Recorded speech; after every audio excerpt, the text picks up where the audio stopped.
The goddess of magic is missing. Her champions banished.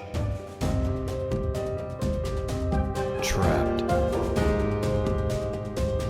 Powerless. They must become worthy.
Hello everyone, welcome to Unbound. This is our 5th edition D&D campaign that uses adventures from Uncaged Anthology. Uncaged Anthology is a collection of modules that subvert tropes around mythological beings and creatures that are women. We are also featuring the Scholar class by Benjamin Huffman, both of which are available for purchase on the DM's Guild.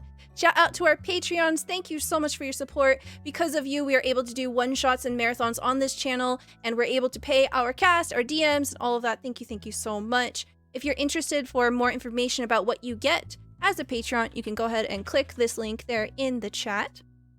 We have a brand new YouTube. You can find all of Season 1 for Unbound on our YouTube. The link is also there in the chat, and we have the first episode of this new season there as well. If you want to interact with this game, there are a couple of different ways you can do so. We have the chat redemptions for blessings, which are free, that you can accrue points for by lurking, chatting, interacting with the stream here. Those are pocket advantages that you can give to the player of your choosing. Each person can have a maximum of 2, including myself. And if you want to add an element of fate to the narrative, we have the Fated Deck of Many Things to the player of your choice. Every $10 will incur a draw. We're going to go ahead and jump right into it. Please tell us who you are, give us a little refresher of your character, and we're going to start off with Several Big Eggs. Hello, I am That's One Big Egg, or Several Big Eggs, or EJ, and I am playing Adon, a little Earth Genasi artificer, who is a little preoccupied at the moment with their newly opened stab wound. It's going to be great. It'll be fine, you know. I'm sure. This isn't the first time you've been stabbed, right? Definitely not. Nah, it's all good. Next, we have Dungeon Dame. That's me. I'm Dungeon Dame. I'm playing Alaris, who is a changeling ranger warlock, who recently, the last 2 years, took to the pirating life while flying around in a magical flying pirate ship. So that was fun. She also has a pet raccoon. That's the word. Named Quickfoot. And I guess also a dinosaur with Nell called Pinecone. Yes. Yep. Excellent. Thank you so much. Next, we have Bravo. Hi, guys. Did you guys hear that? Warlock? Are you guys serious? Oh my god. I cannot wait for that. My name is Bravo. I am playing Avalon, the Scourge Azamar Paladin of Vengeance. I have my mask around here somewhere. I brought it here just to show you guys. I was gonna cosplay, but wearing this mask for 3 hours is very hard. So here she is. She's alive, I promise. Now just imagine that's on my face the whole time. Yeah, you can find me here. What do I need to do anything else? I forgot. Intros are hard. We all know this. We all know this about me. Where can we find you? you can find me here, as well as the Monty Hall channel run by me and my good old friend Nikki, as well as EJ was recently just accepted onto the team. She's our social media czar. Everyone give her a round of applause. We love EJ. And that's where I am all the time, always at all hours of the day. Thank you. That was rough. Oh my No, God. that was perfect. You nailed it. You are You an need a absolute script star. for this one as I well. do need another script for this one as well. Next, we have Giggly. Hi guys, I'm Giggly. I play Samara. She is a tiefling monk. As of recently, she's kind of taking a different path instead of going as a cleric. But other than that, she has a little fairy dragon named Blueberry, and she has a whole bunch of other animals that I can't name because it's a long list. But yeah. Excellent. Thank you. Next, we have a very special guest star here with us today. Don't worry too much about introducing your character, but please tell us who you are and where we can find you. Sure. Hello, I'm Lady Lavinius, or Cat, either or, and I am a Magic the Gathering streamer, as well as cosplayer. You can find me either on Twitter, Instagram, or on my Twitch channel where I stream regularly. Excellent. Thank you. Thank you. And last but certainly not least, our illustrious, literally infused with a whole goddess, Nell, played by the Lady May. Hey, I'm May. You can find me here, playing Nell, who's a 2'9" halfling. She's a scholar and a little more recently a Twilight Domain cleric, because she is the guardian of Nyx, who may be bound to her in some way. We're not sure yet how that's gonna go, but Nell's now recently back in the mortal realm and got the gang back together. We're gonna go do things. Excellent, excellent. Okay. Thank you so much for that. Thank you so much, chat, for all of your contributions. We have very, very many card draws to do. In fact, we have a card draw for everyone. And Avalon has two. So we're gonna go ahead and go the opposite way. So tell me when to stop, May.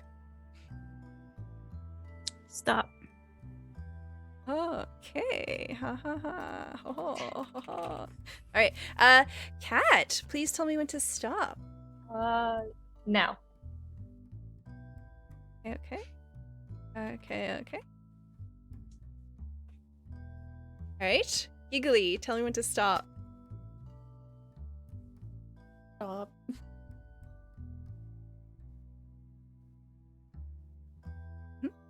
Is that a good reaction? I don't know. Hard. This is so terrifying. Avalon, tell me when to stop. Stop. All right. And again. Stop. Okay. No, don't laugh. No, don't laugh. I'm sure it's a good laugh. It's a good laugh. It's I'm fine. positive it's a It's good laugh. fine. I'm gonna run out of clothes to fall off, you guys. Come on. Gonna manifest a positive card with positive energy. Stop. Nope. Oh. And I then think I've never gotten a EJ. bad card. Oh, stop. Love it. Okay. Fantastic. Love it. Will I love it? Yeah. It'll be great. Okay. I trust you. I trust you, Stella. All right, let me write these down real quick.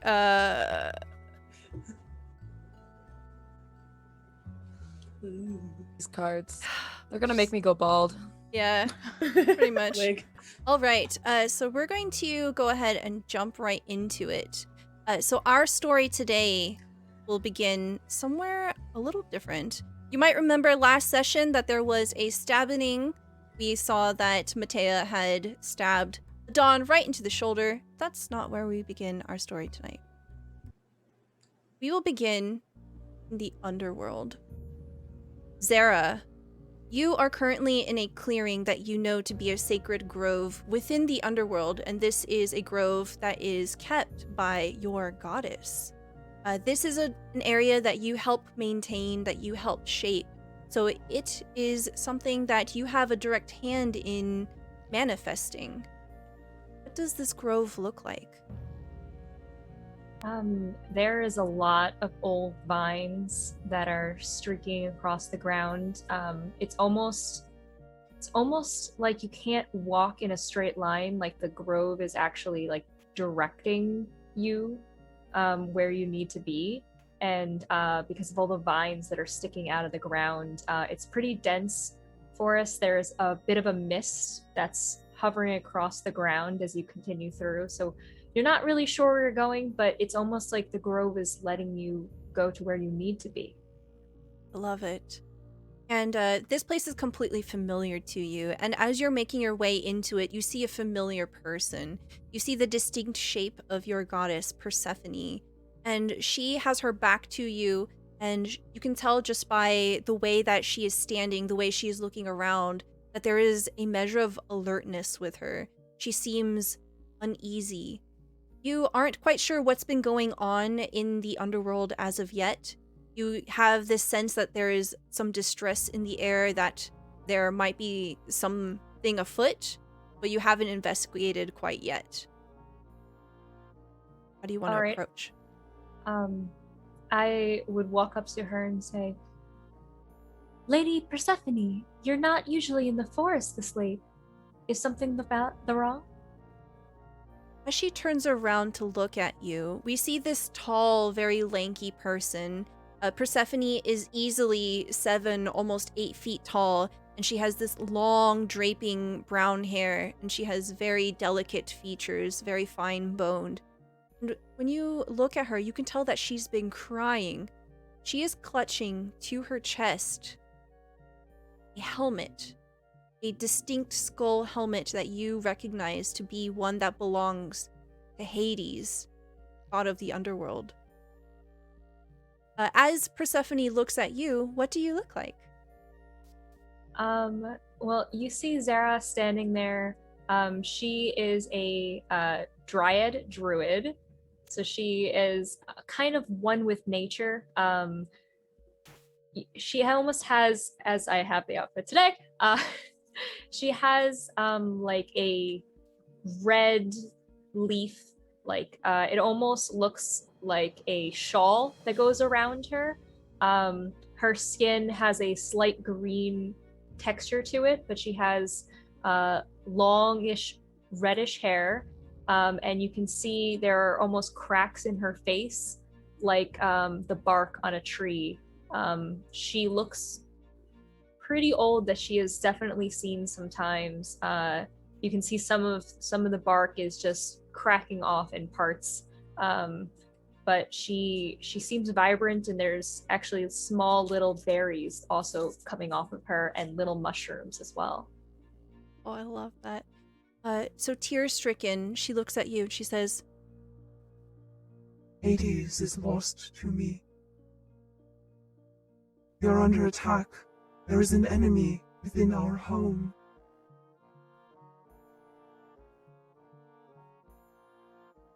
Well, we must get you to safety at once then. Whatever has stricken Hades must be coming for you next. That does make sense. I have a task for you, Zara. Something that you must make sure happens at any cost. Anything for you, my lady. and she closes the distance, and you see green light beginning to wrap around this helmet of Hades, and it begins to diminish in size and shape before your very eyes. And it turns into something more like a container. It looks like a black jar. It is completely matte and smooth on all sides. She holds it out to you and says, "You must not let the enemy take this. It is imperative for all of the underworld."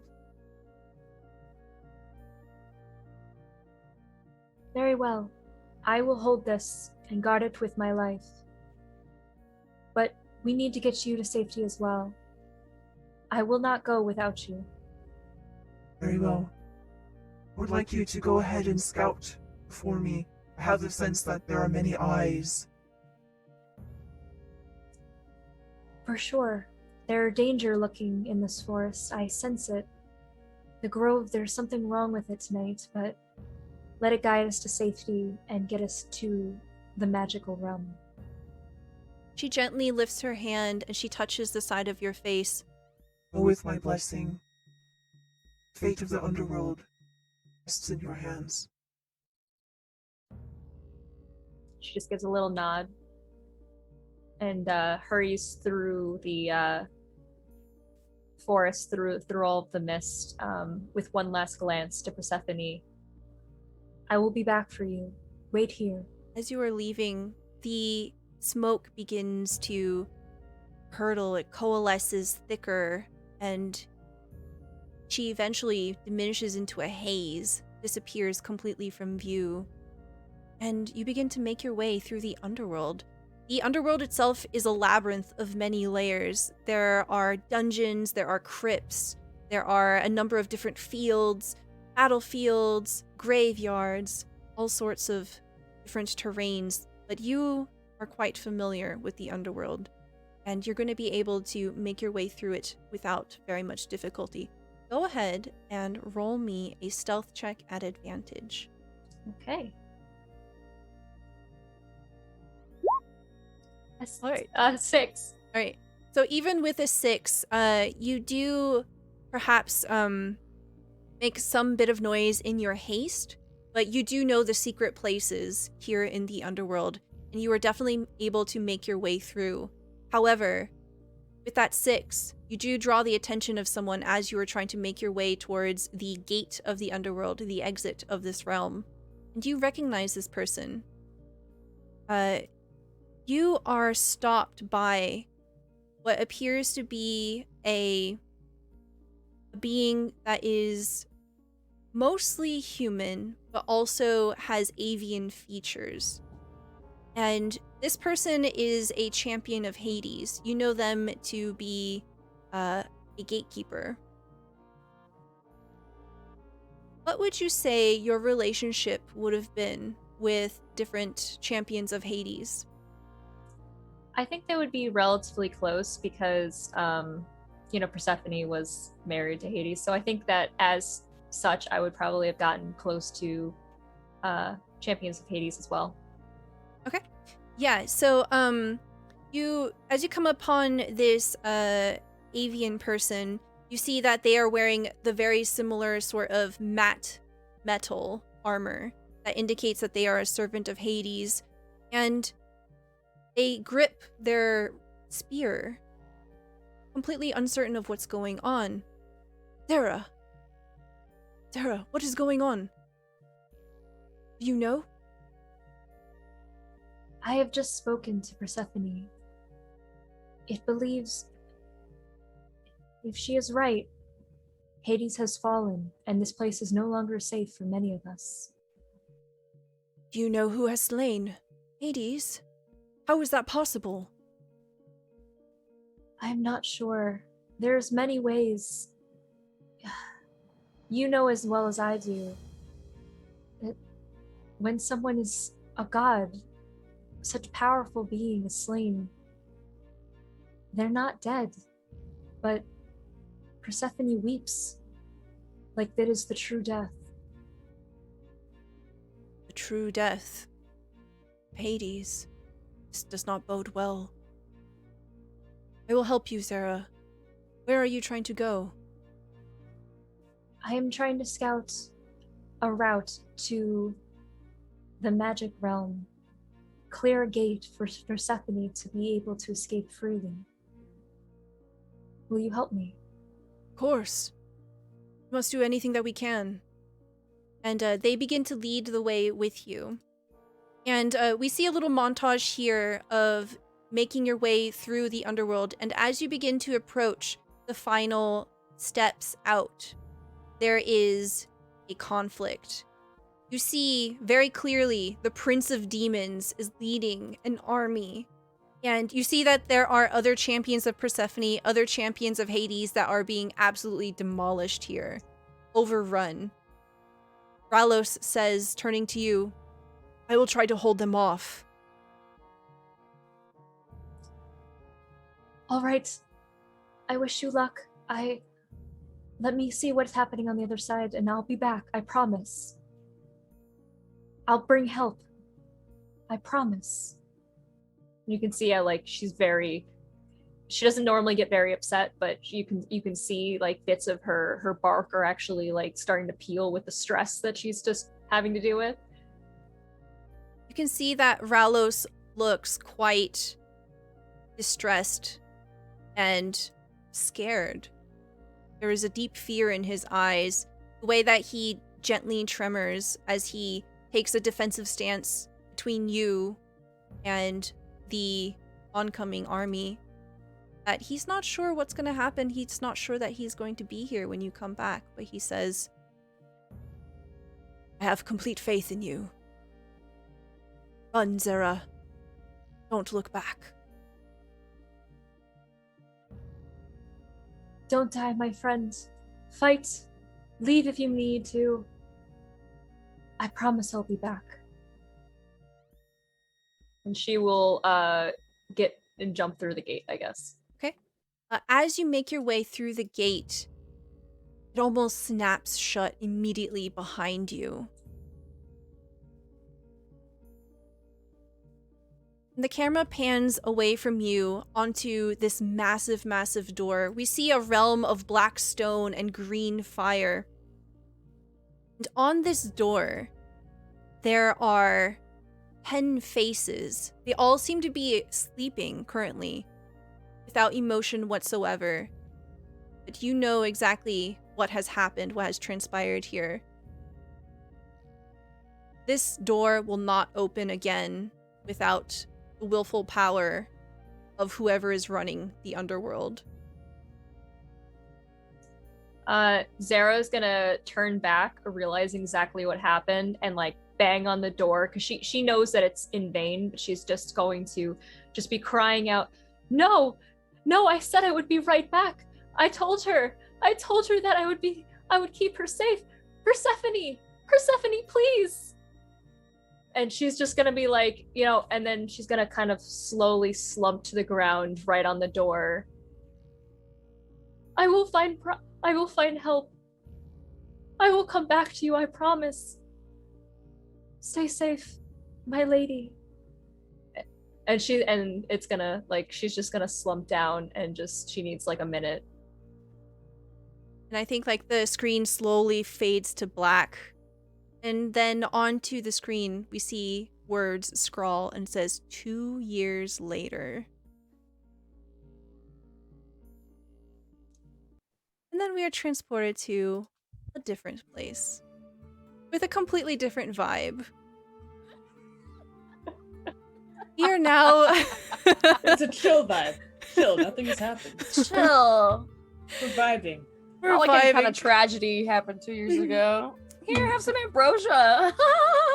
Speaking of ambrosia, that is exactly what the air smells like. It is sweet summer wind. It is the kind of warmth that is completely comfortable. You feel at ease. You feel completely relaxed. You see all around you, there's a soft pink light here at Mount Olympus. There are gentle clouds that tease the area right off of the platform of this gigantic summit that a number of temples have been built into. Courtyard just beyond the archway that leads one into Mount Olympus has a number of gilded statues made of white stone. Everything here is perfectly manicured. Everything here is got a place, and it has been made with the finest hands. The camera weaves between a cluster of people that are gathered here in light conversation. You hear a ha ha ha ha ha as a discussion is carrying on. And we see the party being led by a suspiciously large, very weirdly buff frog. Yes. Our best big friend, boy. his name was Cornelius. our best friend. Cornelius. My best friend, who I Yes. remember the name of. Cornelius is leading you to the bathhouse, and as you are climbing the steps onto this massive marble building, you can hear the water trickling on the other side of a wall. Matea, the green blue dragonborn has appeared and has driven a dagger right into Adon's shoulder. I'm going to put my hand on my shoulder. I'm going to cast Cure Wounds on myself and then just pull it out.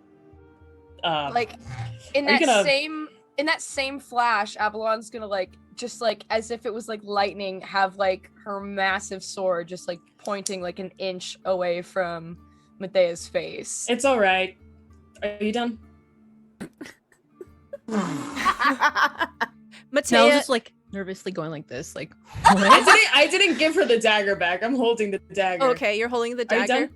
Can I keep this? You see Matea. I put it in my bag. Matea just holds a hand out. Excuse me, I need that back. Please. Was it not a gift? It was in me. I'm not going to gave it to ask her. again. Okay, you don't have to. I don't give it to her, but she doesn't have to ask again because it's gonna be a no anyways. I get it. I get it. You know, the whole underworld thing. You're back. You're out. You left me to rot Not in to the rot. No, belly not of to the rot. underworld. Look at. Okay, are you in the underworld anymore?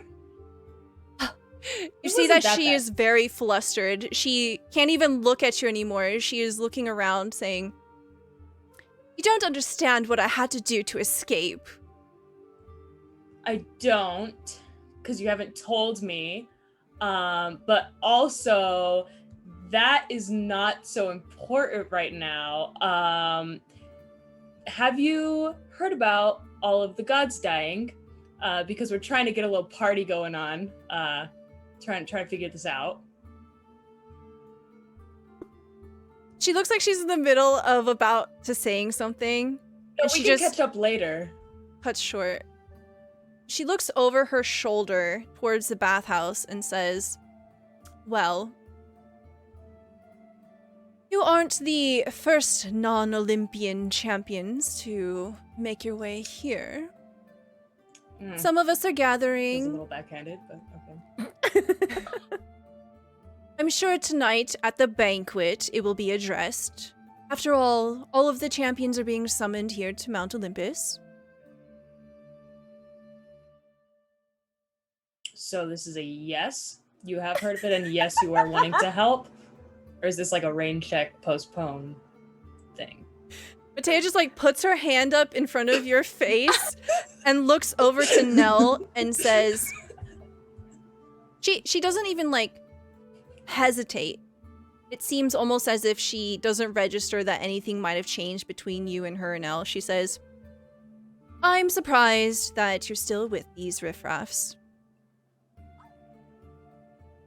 That's a new Well, one. You just stop. What? Oh no, it's okay. I left her in the underworld. You left that part out. Well, yeah. But well, they're my friends now. So, Yes. Well, after you're done with them, Nell, come seek me out. I want to talk to you. All right? okay, for sure. Yeah, just watch your shoulders now. Yeah. Maybe leave the knives at home. She seems to like pull a dagger out of nowhere and she starts playing with it. And she says, "The daggers always stay with me." She begins to God, why do I try to Sashay. say that word? I fuck it up every single time. Sashay. She sachets away. I like that little Sashay movement you did. I like it. God. You think it's been 2 years. You think you'd be over something like that. Oh, Samara's just like turning around towards Avalon. She's like, "What a bitch." I don't understand why she wanted the dagger back so bad. She has another one. DM, Alaris would like to try and trip Mathea. Okay. Yes. Go ahead and roll me like sleight of foot. Like, Sleight of foot. Ah. Acrobatics, sleight of hand, whatever you want to do for this. No, I think sleight of foot was the Sleight of perfect foot. Sleight of descriptor. foot. Yeah. Yeah. Yeah. Very similar to sleight of hand. Yeah. Yeah, Sleight of totally. appendage. Wait. Maybe not. Okay, hang on. Here we go. Let's see. How's Ooh. the... 26. Ooh. Yeah, describe to me what happens here. So I guess as Mathea is attempting to sashay away, Alaris will, she'll stick out her foot and just ever so slightly, she'll stick it out so that Mathea wasn't noticing. And then as she kicks up Mathea's foot, she'll also flick up Mathea's tail to give her that extra. Yeah. Okay. Yeah, buddy. Yeah, absolutely. She rolled a 19, but you got 26. Yeah. She just eats the ground really hard. Like you can hear like a bit of a dull thud as she hits the earth there. And she says, gods, are you okay? Oh, Samara's like cracking up. she's like, "Oh, you've broken my fang." That's okay. You look better with them broken. She Yeah. You see Cute. blood beginning to drip down her face as she collects herself, and she shoots daggers with her eyes at you. She runs off. Yeah, I was gonna say Alaris shoots them right back. So, Sarah, you are currently in the bathhouse. Wait, before we go there, is everyone still going to the bathhouse? Yeah, we are. I gotta clean Mama's this. dirty. I'm so stinky. Okay. I think there's I gotta clip literally that. 2 I gotta years clip worth of. that. No, don't clip that. Don't clip that. There's 2 years worth of blood all over this armor, baby. She's just gonna go in and sink right down to the bottom. All right. So what the bathhouse looks like is it is essentially like a multi-tiered basin, and it is circular in shape. You can see that there are gold filigree all around it, and there are a number of designs embellished right in the center. The water here is perfectly clear. You can see that there are parts of it that have... I get really nervous when y'all start giggling. Like, I'm really sorry. No. I'm Zombie's so just sorry. funny. Zombie in chat said, "Don't tell me what not to clip." Very angry face. Yeah. no, you're fine. You're fine. Yeah. Zara, you are currently here at the bathhouse. You don't necessarily have to be naked if you don't want to, but yeah. Tell me what we see as the party rounds the corner and approaches you. Well, so Zara, as being part tree, she really just wants to be near the water. She's not necessarily in it, so she's probably just like a little bit. But she is full naked, but there are random leaves that are covering, but it's based on your angle, so you can definitely get like a full-on naked shot depending on which angle you see her with, because the leaves are like Rotates blocking around only Sarah. certain angles. Yeah. Good. Oh my god. She's Alright, relaxing. In this Zoom call, it's just a pillar of degeneracy because it's me, EJ, and no, for Giggly. sure. Yeah. Yeah. God. All right, who's the first one around the corner? I mean, Samara really likes water, so she's probably just running and jumping in. Are you naked yet? Like what? No, I mean, clothes need to wash too. Oh, I'm God. washing me and my clothes. I'm washing me in my clothes, bitch. I'm washing She'll me in strip my as clothes. she like gets in, but I mean, clothes need to wash too. There's just a trail of clothes as like from the door into the basin. It's just they're flying. Yep. I'm following behind Samara, picking up and folding the clothes. I love that. You see... Go ahead. I was just gonna say Avalon is definitely rounding the back. After that encounter, Avalon's gonna be like, kind of like anyone that like walks by should be like, Like German Shepherd style. Yeah, just, like, she's don't a even scary try. dog. Yeah. So, yes, people are disrobing. Alaris, you recognize this person.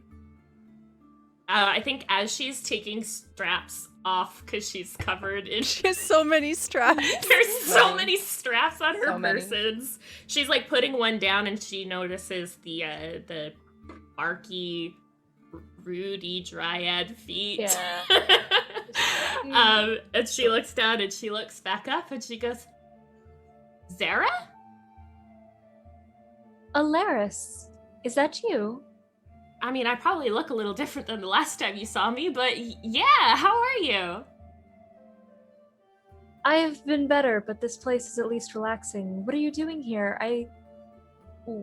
Why are in Mount Olympus?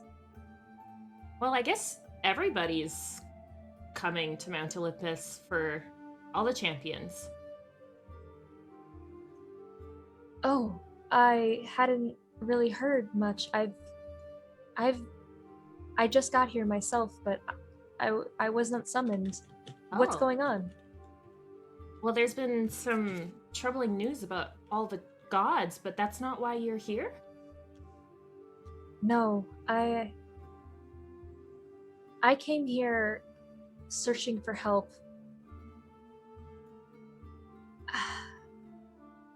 2 years ago, the gates of the underworld were closed, and my lady was stuck on the other side. I tried to speak to people here, but no one wants to help someone who's a champion of the underworld. They don't want that. And I've been waiting, trying, pleading with people. No one wants to listen. Do you know what happened? She's like counting, wait, 1 year, 2 years. Oh, that doesn't feel great. I'm assuming Samara could probably hear this, and she's like Just diving like, into the water. Just see the bubbles like coming out of the water. She's like pretending to be dead, kind of thing. She's like, just don't mind me. Alaris, you haven't heard? Hades has fallen. There's rumor that it's a true death, and he's gone forever from this world. It's absolute chaos down there. People are fighting, people are dying, and no one seems to care.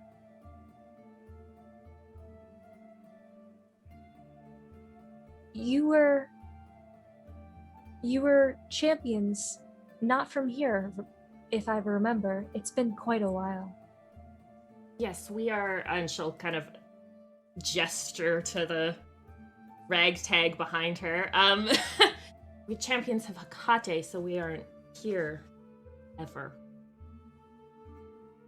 Yeah, I think for pretty much everyone, this is your first time being at Mount Olympus. Alaris, maybe you've been here before, you know, just dropping off a package, stealing a She package. gets around. I get around, it's She fine. does get around. It's awfully bright. It's a little too bright out here. Well, close your eyes, Avalon. Okay. Forgive me. You are resting. You are at this bathhouse to relax, to clean yourselves. And may I introduce myself at least? Sorry. Yes, I should have done that in the first place. Well, okay. That's the giant one is Avalon. The very dirty one is Adon. Very nice to meet you. The one that looks like nighttime, that's Nell. And then the one pretending to hide in the water is Samara. She's starting to do like handstands and everything. Everyone, this is Zara. She is a champion of Persephone. Good morrow, And out to everyone. shake. It is very nice to meet you. I apologize for interrupting your soak. Maybe we can speak later. I don't know how much time there's gonna be later, considering the the whole meeting situation. I mean, a soak would be boring without conversation. Of course, of course. You were saying that gods were all dying. I didn't hear much about that. Can you explain more? Is that why you're here to talk about that? Yes. Our yes. Yes. I'm like, Yes. you're in such pain. I'm kind of eyeballing the others, like, help? Like, do I share everything? But, you know, Adon would So- share everything. No. Everyone can roll me some insight checks if you want. This is also including Sarah. Yeah. 19. 19 from Sarah, 5 from Adon, 20 from Alaris, 22 from Nell, 16 from Avalon, and a 20 from Samara. Okay, everyone but Adon. Seems appropriate. Getting no help. Perfect. So kind of like putting the pieces together here and just getting the mood of the area and just like the urgency of what's going on. You definitely have an innate sense that it's probably been the experience for Zara here, like not really being accepted as one of the other champions of Olympus because Zara is not an Olympian champion. And that the issues that Zara has been going through has not been addressed whatsoever. And that it probably makes sense that these deaths with the gods are being heavily associated with the underworld. That's probably part of the reason everyone's holding her at arm's length. Perhaps they think something nefarious about her. They've been all bitches. They're just terrible people to me. They're all bitches. Very They're unwelcoming. all Like bitches. Mathea with a Dawn. Yep. I mean, Very unwelcoming Hey, and I've group. been stabbed. sounds like Olympians to me. So. Yeah. Yeah. That's So- been our experience too. Avalon's gonna like sit in a chair and just like wait for like a squire to come help take off all of her armor. Just be like, I'll help. Yeah, there's no squires here. I'll help. Peeks out of the water just to help. I'll get out of the where's water. all the like, halfway. Hospitality around here? Is it just all right? Don't scratch anything. Yeah, I'm not trying to cover up or anything because I'm like, Yeah. this is the group. Who cares? Yeah, Alaris by this point in their the whole time that Alaris and Zara were talking, she was still unbuckling and like trying to get naked so she could take a bath. Like, yeah, Oh, that's Oh, that's so the crazy. That's the word. So crazy. 2 years ago, you say. So, Alaris, when you finally disrobe completely and you get comfortable and you look over your shoulder, it seems almost as if all of your clothes just disappear. Ooh. Can't find them again. Oh no! I didn't get it. Someone stole my clothes. Avalon, was it you? Do I look like I would fit in your clothes? You could probably use another buckle or two. Nell is shorter than you, but I consider you smaller than her. I don't know why, but it makes sense in my brain. You're very tiny. Yeah, you're pretty tiny. You are very tiny. I'm not now tiny. She's like Well, a very I normal know. size. I'm just gonna give her a pat on the head. I know. Very small. All right, well, But anyways, yeah, they are dying. Ours died. Yeah, she died, but we're gonna get her back. Is the plan. Wait, So Hecate died? yeah, 2 years ago. Yeah. But don't like. I mean, we all went through like the whole like being sad about it, but now we're just at that stage where we're gonna like undo it. Are we? Are we? Undo Avalon it. just Are like we not? Avalon just like puts a hand to her helmet. It's just like, oh my god. Are we not? Is that what not why we're? Wait, how do you plan on undoing it? Well, actually, I've been working on. I pull out my notebook. Oh no! I have Oh, actually God. been working on this. Wrong to question, get back Alaris. 200 years. Sorry, it's been a Wrong while. question. Because if I could get back in time and then just warn everybody, and then it just never happens in the first place. You're still on this? You're still on this time Didn't- travel kind of Didn't we business? go over this years thought- ago? 2 years ago? I am. It's not done yet. Wait, I lost my helping hands. Could have gone faster. it's. You said Hecate died, but it can be possibly undone? Are you. That's what Are I you believe. sure? Anyways, Wouldn't listen true to Adon death? on that one. Adon is a bit of a delusional type.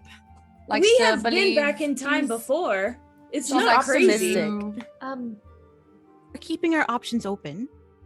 Thank you, Nell. Thank you, Nell. So, Zara, yeah, with the timeline that they've given you, they've said 2 years ago. And Mhm. that is when Hades died 2 years Yeah. ago. She's definitely had the connection. Yeah.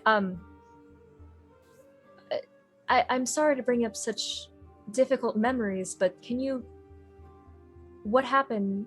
How do you know that Hecate has died? Mm. We were there. Must It we was speak the of Prince such of things? Demons.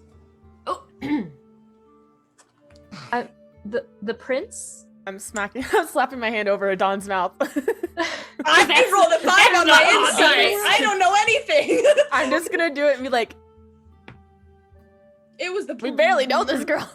We barely know her. My lady Zara, I don't think it's quite appropriate to talk of such things in this horrid place. But I do think our interests align. If we can suffice on that, and she just shoots a look over at Adon. But it's just Can like I roll insight to understand what the look means? it's just the helmet. It's just the Ooh, helmet. nat 20. Oh my A natural God. 20. She understands. You know this look very well. You may not be able to see everyone's face, but you know this look. It is. Shut the the fuck blank. up. We're gonna talk about it later. Is there anybody else in the bathhouse with us? What is everyone's passive perception? Is anyone higher than a 16? 17. Oh, Nell's on it. How'd you get a passive of 17? That's She's the 19. greatest. Mine's only 15. 19. 18? Okay. Mine's only 15, but my wisdom's at 20. What the hell? Okay. Well, Okay, I have so 11. Zara and Nell. 11. Yeah. it's the mask. It gets in the way. I can't see. Zara and Nell, you hear a clattering towards the entrance of the bathhouse. It's very subtle. It's almost like a piece of wood or some kind of platter, perhaps. Someone has dropped something, and you hear the gentle padding of feet. Someone was listening, and they have run away. Oh shit. Oh, forgive me. You are correct. I think someone might have been listening to our conversation. This is not a Where? safe place. Samara's taking off. That way. She's running. That She doesn't way. care. She's What? naked. She's running. You're That fine. way. We're going to Yeah. the meeting to discuss Not the important. death of the gods. Well, why are we withholding? We're champions of information? gods. Who cares? Everybody's seen boobs. I don't know. God. Okay. John, there are different levels of gods and goddesses. I'm surprised you would not know such things. Do you There think are- I'd bother myself with the customs of these pretentious little? There are Anyways, Olympians, and then there are goddesses like Hecate and Lady Persephone. They're a little different. Samara, as you run out into the main thoroughfare, you can see that there is someone walking past you. They are... Hot? Yes. They're hot? Everybody's Hold on. hot. I've got a list of 18 hot people. I gotta choose one real quick. Oh, damn. Yeah. Okay, you see a tiefling. She is wearing golden robes, and you can see that her horns, they sweep straight back like thorns on a rose bush. She has scarlet skin and these just smoldering golden eyes, bless you. And as she's walking, she looks very casually over to you, looks you up and down while you're butt naked, and she says,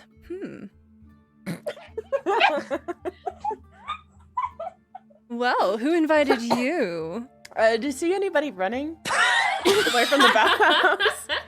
No, what? Oh, Playing a I bit just of need to take care of this really quick. playing a game of cat and mouse, are you? Listen, you seem really nice, but this is really important business. And you see her look around. She said, "No, sorry, I'm on my way to the banquet. They're starting to let people in."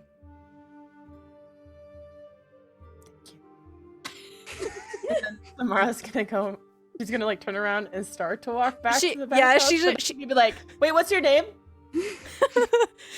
So she has definitely stopped, right? So like as you're like turning to leave, she's watching. And when you turn back around, she's like, "My name is Asna." Hey. Write that down. Write that down. Write that down. Like, nice to meet you. I'm Samara. Samara. I gotta go back. So maybe see you later. Bye. Bye. And then I run back. She's like watching, and then she's like, ah, and keeps walking. So Samara rejoins the group. Well, I couldn't find anyone. It's a hot girl out there though, so that's cool. Banquet's starting. Right. Before we go to the banquet, is there what are we not disclosing? Because I thought we were here to like, find some helping hands to the situation. Are we not sharing anything? I think a very important thing is to notice about these Olympians. They love to place to the blame. Yep. So if we kind of take a step back and follow the course of events, Adon, as to how the Prince of Demons were to be in such a position to kill, say, the God of Death. What? He was the god of chaos, but Right. goddess of chaos. So, So I don't say anything. no, maybe say a little birdie told me. I don't know. I'm not the talker of this group. I have I'm just never saying. spoken to a bird. It's just a phrase. It's not literal. I write it down in my notebook. You see a Don flip, and if anybody's looking at their notebook, they have like a whole section devoted to phrases and idioms. I'm like telling her as she's writing, I'm like, so this one you say when you share information, like gossiping. Gossiping. That is a bad thing to do. Yeah, it is, but Olympians I don't like run them. towards it like So no other. carrying over all of the insight rolls that we had rolled, everyone here gets the sense that being with Zara is probably for the best benefit of both parties, especially because this is someone you can trust. Everyone else is really shady. Yeah. For shady. Yeah. Well, Zara, were you invited to the? You said you weren't invited to the banquet. No, I don't think they want anything to do with me, but Be like Oh, a well, you're plus on a one. date now. I think you can be the +1. Yeah, you're a group state now. Yes. if I Question- can find. So I have no clothes. I just kind of like I look have over and I'm extra like, pants. Oh. The pants that I offered to Samara, she didn't need them, so Okay, that's half covered.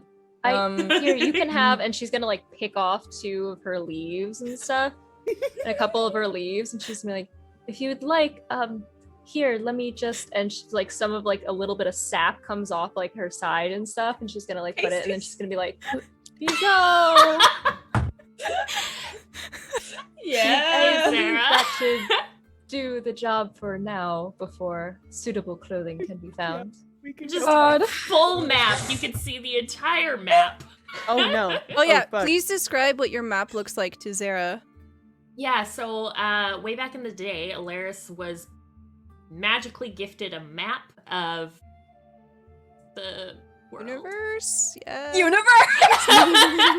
Oh, wow. it appeared on her body in the sense that it looks like charcoal markings all over her skin. And on it right now is just like one big star where Waterdeep would be currently. Oh, okay. Beautiful markings, but perhaps still best. Just Yeah. gonna- just like thanks. Avalon's- Adon, your pants are much too large for Alaris now that you've grown. Adon did not cycle out their pants. Their pants are solid 5 inches too short. Oh, so They're you fit wearing Alaris pants far perfectly. too small. All right. You squat too hard, those things are gonna rip. But I think Avalon would unclasp the big furry cloak that she wears and just kind of hold it out. Well, I feel banquet ready. It looks good. You're like, Yeah. you're swimming in it. It's trailing behind you. It's and it's heavy too. I'm just holding it like a train to a dress. Okay. So as we move the camera towards the banquet, we're gonna do a few more draws. Thank you so much, chat. Giggly, tell me when to stop. Stomp. Okay. Cat, tell me when to stop. Stop. Okay. And Nell. Stop. Okay. No. no, Would my not card go that. back on the deck after Mhm. Hilarious? Oh no. No. Do we I keep don't know. we keep the ruin deck out of the deck now that it's been pulled, right? Yeah, it got Oh, drawn thank today. God. Okay. I mean, Blair, should we keep the map on the low deck for now? I mean, Ow. I can't do anything about it. I don't have any clothes other than. You have a cloak though, Just is what I'm saying. just stay in that. Yeah. Do they have stores here? Well, I guess we'll find out. Gift shop? Gift I- shop? Gift shop. Gift shop? I went to Olympus and look at all I got was this T-shirt. Or you get the one Olymp- where it's like Dead a cartoon God bikini. Olympian Summit 2021. And just Zeus, Poseidon, Hades, Yeah. Hera. Team Persephone. So the group of you begin to leave the bathhouse, and some of you are cleaners, some of you are not. As you make your way back into the main thoroughfare, you can see that the pathway perfectly cobbled. All of the bricks are exactly the same size and shape. You see that it winds up between these fluffy bushes and these wide trees that have flowers draping from them. And you hear lilting music in the background. The path weaves up and up and up, and then you can see that there's a large temple at the very end, almost seeming to loom over the others as it climbs up this mountainside. As you're walking, you see that there are no stores whatsoever. There is just temple, temple, temple, temple, courtyard, bathhouse, bathhouse, temple. That's it. Perhaps we'll find a seamstress. You know what would have a change of clothes for Hilarious? Hilarious. Hilarious. Pirate ship You want to that is backtrack? currently here. Yes, I would like my clothing, please. Okay. Just we'll just wait here while you go run on over. I'm gonna. Just a minute. We're not separating. No, we have to buddy system. Okay, the camera goes, "Boo-doo-doo-doo-doo," and then Alaris has pirate clothes on. Yeah, you see her Hot. tightening her straps again. Very nice. Okay, as you stand on the threshold of the main temple here, you see a large statue of Hera.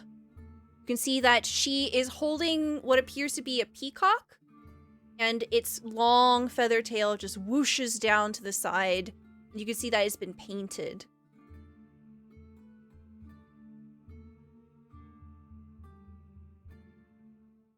You make your way in. Yeah. Just kind of shoot a look at Hera. All right. Go in. Music change. Ah! It's a little loud. All right. Map. So, Iona will join you. This large ogre, dressed in wizard robes and with a tiny wizard hat, joins the party as you come back from the pirate ship. The group of you enter a large temple, and you can see that a very fine velvet carpet is strewn before you, hundreds of feet long, and you see very, very many people here. There is music playing, there are tables where there are refreshments set aside, and there are a few interesting things that you can see here. I'm gonna go ahead for the sake of just helping your life be a little easier. I'm gonna give you a handout. So this is the Banquet Immortals handout. Just have names and short descriptions. Okay. So Cornelius more or less guides you in, and you can see immediately there are a few people that you recognize. You can see Diapani, who greeted you when you first entered Mount Olympus, speaking with Keela. So we see this mountain of a woman. She has soft features and long gray-blue hair wrapped in leather. They look over to Samara and they give a very warm smile. Keela also looks over and shoots you a grin. Surprised she still likes me. Ah! I haven't talked to her in 2 years. Is she your girlfriend? I thought things were a little undefined after I didn't talk to her after everything that happened. So I hope she's not just being civil. So does a relationship end if you don't end it? Adon is distracted now. Does it just go away after a while? Never mind. Nobody was answering. So further in, Nell's just like, I don't know.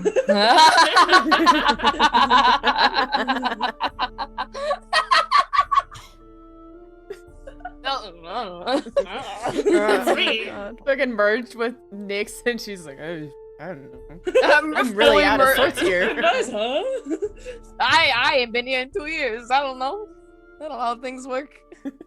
further in, you can see that there are 3 champions clustered over here on the left, some distance away. One of them appears to be a person that is androgynous. They are completely naked. They have long, silky hair draped over them like silk, covering all of the bits. And you see next to them is a dark, towering woman with black vipers for hair, golden eyes, broad, blunt features that are almost lion-like. And next to them is someone who has a tattoo station set up. They appear to be very sensuous, very low-cut clothing, very revealing, and they have many spines extruding out of their shoulders, their head, their neck, and they kind of look like a zebrafish with blue and purple barbs. Ooh. God, that's so cool. That's awesome. Dope. Opposite, there is a person here that looks like a sphinx. They have a scarred face and dreadlocks and almond-shaped eyes. They are currently perched down, their wings folded, and they're watching all of the others with a measure of vigilance. At the foot of the stairs, there are 2 individuals, a centaur and a giant, that seem to be having an argument of some kind. You can see that the centaur is powerful in build, athletic, and has sharp hawk-like features. You see one side of their head is shorn, and the other has long, silvery hair that comes down in a braid. They appear quite grizzled, with a number of scars all over their body. They are shirtless, and he has salt and pepper stubble across his chin. Oh, yeah. No, yeah, he does. Yeah. You can see over here, off to the side, is Calibor, moping and looking very emo. Hi, man. Samara, you recognize someone a little further up. In the shadow of a large statue here, the woman that you had seen out on the street, Asna, is currently making out with a red dragonborn. Her. Oh. You can see that there are people up on the platform even further up, but it's a bit hard to focus because it's very far away. Well, shall we They're go like assigned seating. mingle, or do we go talk to the man that we already know? I don't want to. I don't want to mingle at all. But But that that talk to Mr. One Arm. I've had enough mingling with these people for many centuries to come. Indeed. All right, Mr. I like the way One you Arm it think, is. Zara. I like the way you think. All right. I'm hungry. You're hungry? Is it just Food, buffet drink. style, or is it what's going on? Do I have to wait for dinner? Yeah, where's Just ambrosia for where is the everybody. food? Nell's gonna head to the food. No, The, hasn't there's eaten in 2 food. years. the food is Oh. over by the cluster of 3 people over here. There I go. Yep. All right, I'm gonna head on over to. Me and Adon are gonna go on over to. I'm gonna pass by Me? the Sphinx. I thought you said you wanted to go talk to. I said I would rather die than talk to Calibor. Oh, then let's go get food. I'm probably gonna hang out in the very back area. Okay. You see Cornelius join Diapani and Keela, and Fiona looks very nervous and stays very close to Keela as well.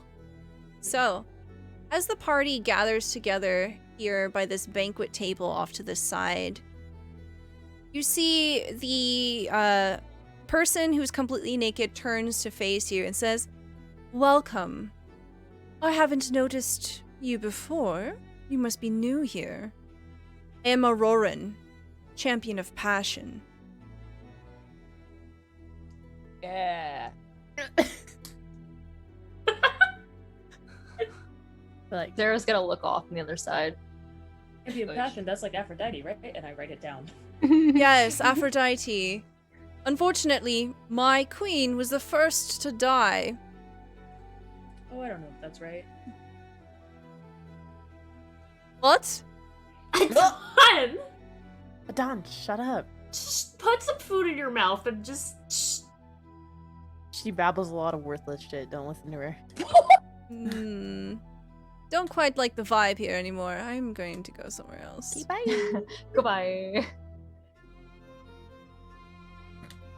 Oh, We just repel Should I everybody. just go wait in the pirate That's ship or great. something? right. That's less people near the food, so. Well, yeah, more food first, right?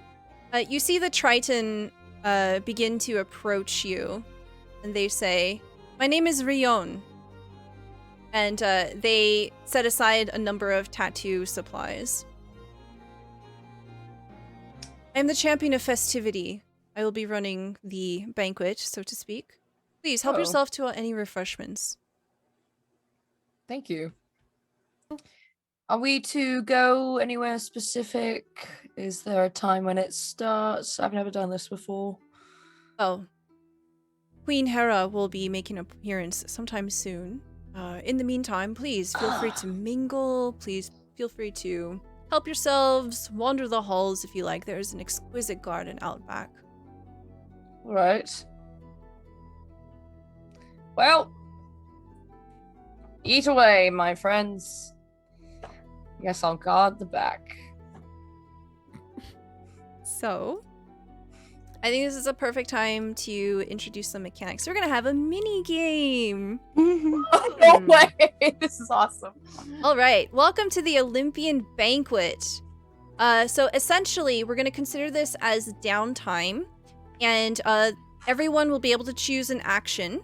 So here are your different actions that you can choose from. You can build trust, engage in a deep conversation with someone, strengthening your bond with them. Acquire intrigue, pry for interesting details about relationships between others. Earn a favor, so you do something for someone, perform a task, and they will owe you a favor in the future. You can try to learn someone's weakness that can be used to your advantage in the future. You can investigate surroundings, like physically go check out different areas in Mount Olympus. And then you can do other general downtime activities, like if you want to craft something, maintain something, training, self-care, etc. So we could pick any of the immortals on the list. Yes, so anybody that's here in the Banquet Immortals list. Hera is currently not here. Damn it!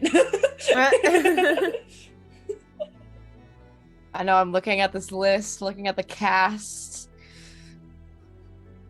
Oh, minigame. Okay. So I'll describe what's going on further up the pedestal. That way it'll make a little easier of a decision here. You can see up on the top pedestal here to the right is Mathea. Mathea is currently standing. Giggly curled her lip. I don't like her. Next to Mathea is a human. She has brown skin. She is neatly and pleasantly dressed. She is scarred and shorn-haired. You can see she is lavishly decorated. She is wearing furs. She's wearing gold. She is draped in finery. And there seems to be a group of very rough-looking individuals nearby. You kind of get the sense that they're hovering near Mathea. Maybe possibly work for her. Mm-hmm. And you see opposite, there's someone simply resting. You see a 4-armed Naga. She currently has her eyes closed and seems to be in a meditative state. You see that she appears war-ready, a number of blades strapped to her hips, and she is powerfully built. The sides of her head are completely shorn on both sides. She has long green hair that braids back down along her spine. And currently you see up by the throne is one last person. They are a giant. You see between the folds of their clothing where you can see skin, there are dark purple tattoos that resemble crackling lightning, and they occasionally flare up and light ripples across their skin. They are dressed in sleek blue robes and also has a number of braids that are woven together. They seem to be waiting patiently up there. So, Alaris, what would you like to do? There's so many options, Stella. I know, it's okay. There's a lot of you, so you can do different things, you can do the same things. Everything will benefit the party in some way. I have a quick question. Oh, Yes, sorry. absolutely. Go ahead. Is it only the Olympians that I can choose, the Olympian champions, or can I choose, one of the members of this party? Yeah, absolutely. Ooh. So that also goes for the rest of the party. You can choose each other as well. Okay. Because you haven't been together for 2 That years. is true. You have secrets now. Okay. Very good question. Oh, secrets. I don't have any secrets. The camera suddenly cuts over to like a village burning, people screaming and Yeah. dying. I picked up knitting in these 2 years. I didn't do anything else. Oh, I saw it. It's okay.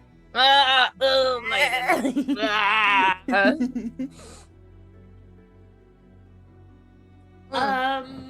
Okay.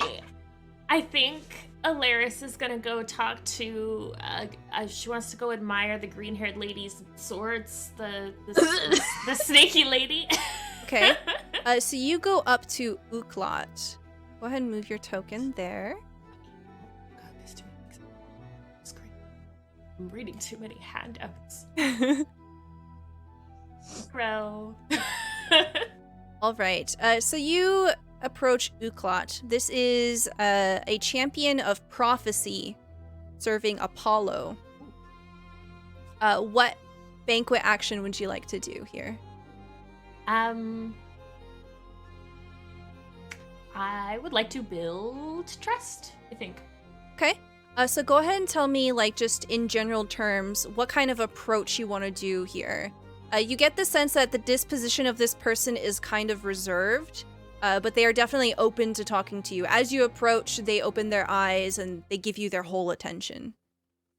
I think it'll start with, I like your hair, and she'll, like, point to their 2, like, side-shaved heads and be, like, awkward. She hasn't talked to a lot of people in a while. And then she'll probably start admiring the blades that are strapped against her, and maybe, like, showing off her fancy sword. Okay. Go ahead and roll me either performance, persuasion, or deception, whatever you think would be most appropriate. Let's go with persuasion. Yes. Okay. Oh, that was bad. Nope, that's a success. Okay. So with an 11 persuasion, you definitely get the sense that you have started to build a relationship with Uklot. Uklot tells you a story of an adventure that she had undergone at some point. She tells you that she has seen a vision of you and is very glad that you've approached her. She was planning to do so after the banquet. She tells you that she sees Zara giving you an urn of some kind.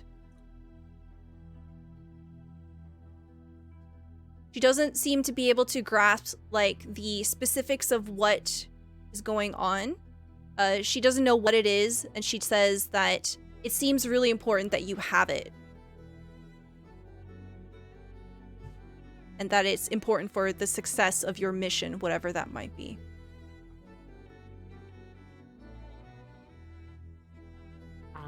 I think she'll thank her for the information, and then I don't know if she's got time, but she might ask her if she's knows anything about the fun ball of bright red light in the sky.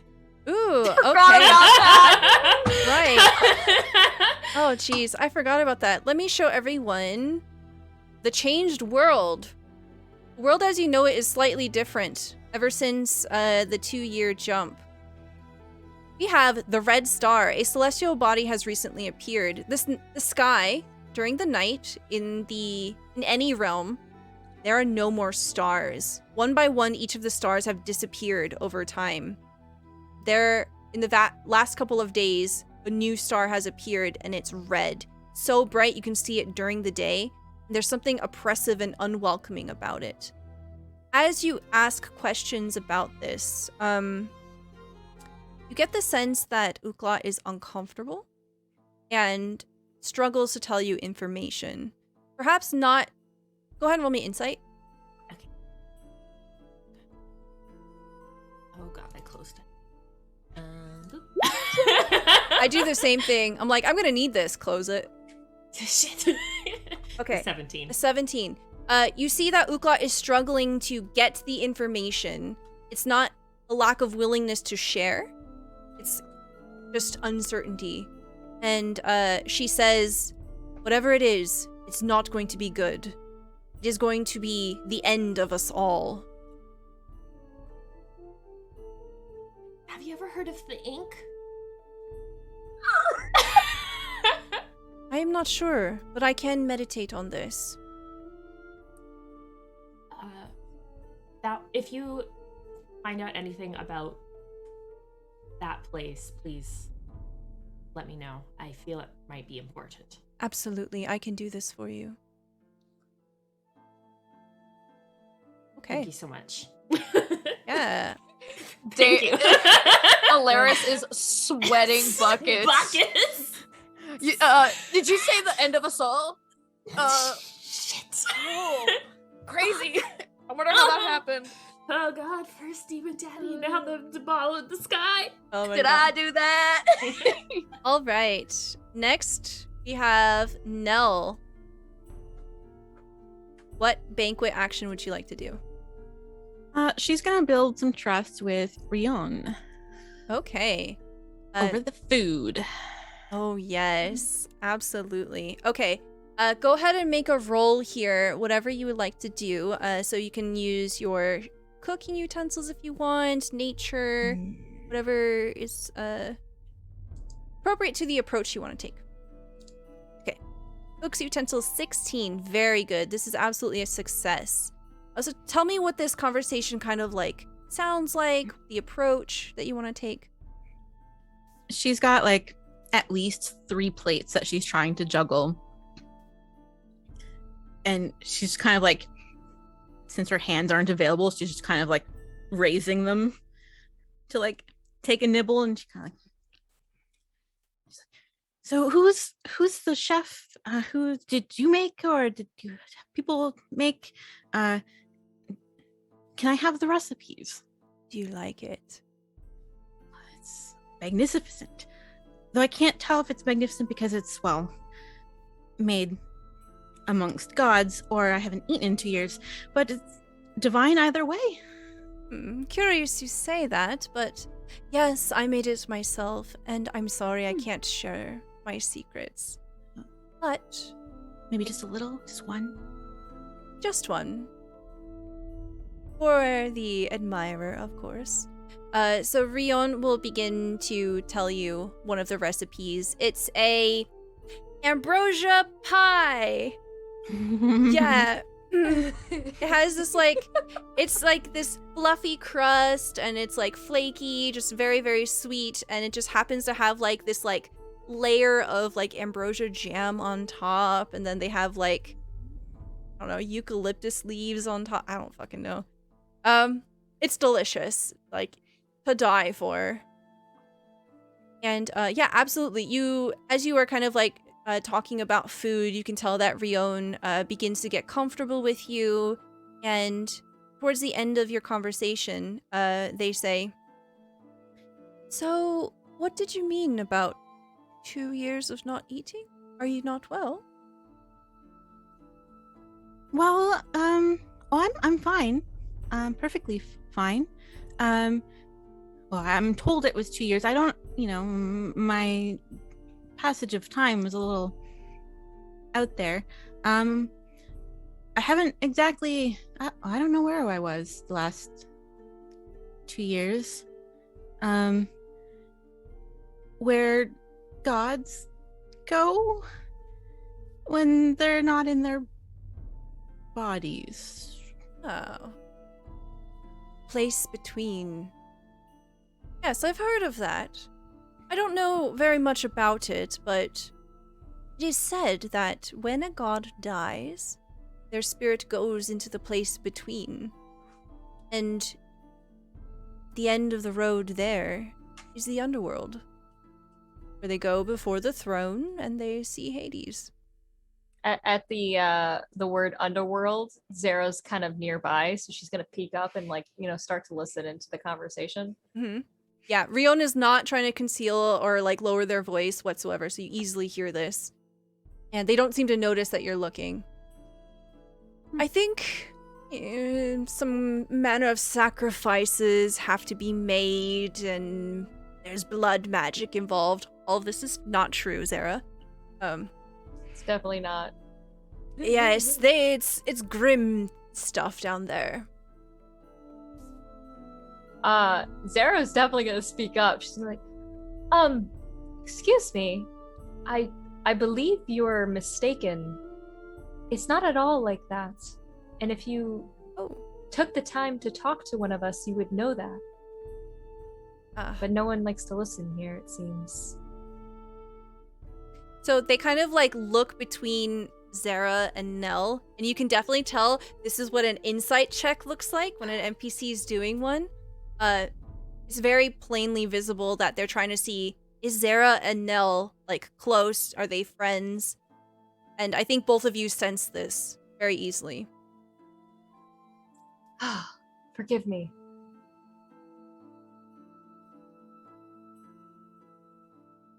I just wish you would actually try to listen about the beautiful things that the underworld has to offer without assuming.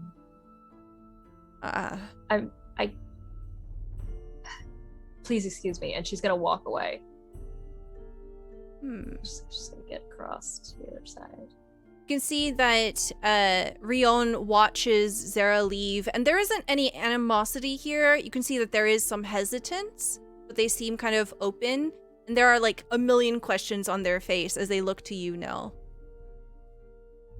There are some really pretty places, though. I've only really been to the Grove of Hecate once, and Prince of Demons area once. But I'm kind of new to this whole thing, so. I see.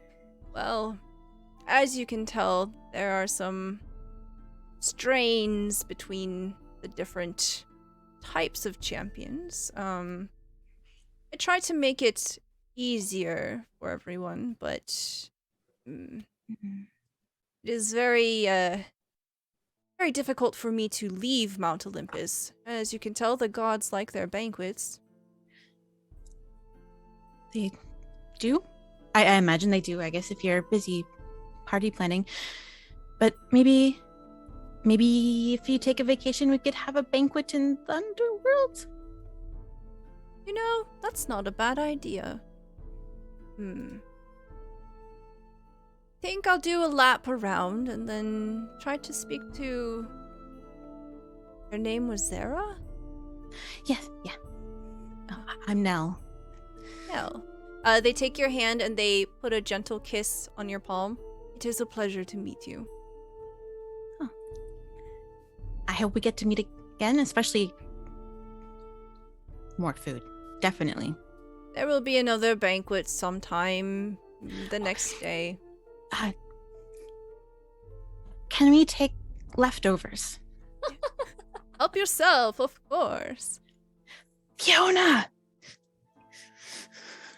See, running over, goosh, goosh, goosh, goosh, is Fiona. It's kind of like very, very gently shoves Adon and Avalon out of the way. Yes, Miss Nell. Doggy bag time. So, break out the jars in the Tupperware, and I have something to show you. And Fiona holds up a bag of holding. And it says snacks on the side. Oh, that's perfect.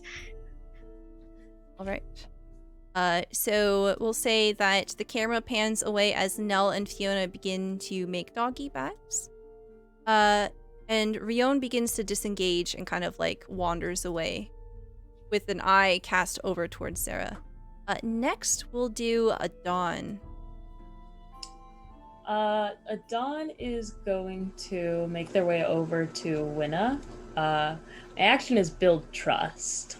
Okay. Gonna try to have a conversation. Okay. Oh wait, actually, you know what? Before I declare that, do I have any blessings? I think this is a persuasion check, and Great question. You have one nat 20. Oh, cool. Okay. Yeah, then I will go up and try to make conversation with Winna.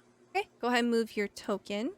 All right, so what kind of approach do you want to take? As you're coming up to Winna, you can see that they have their hands folded in front of them very patiently.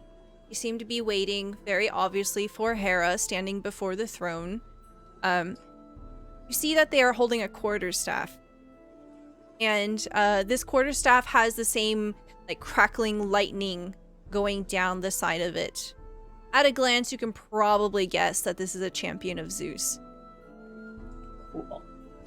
Do you know when she's coming out? They look down to you. Anytime soon. Who are you, little one?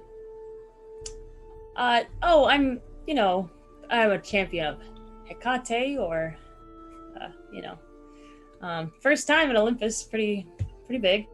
I'm not used to these banquet kind of things. I was just wondering, are we gonna be here all night,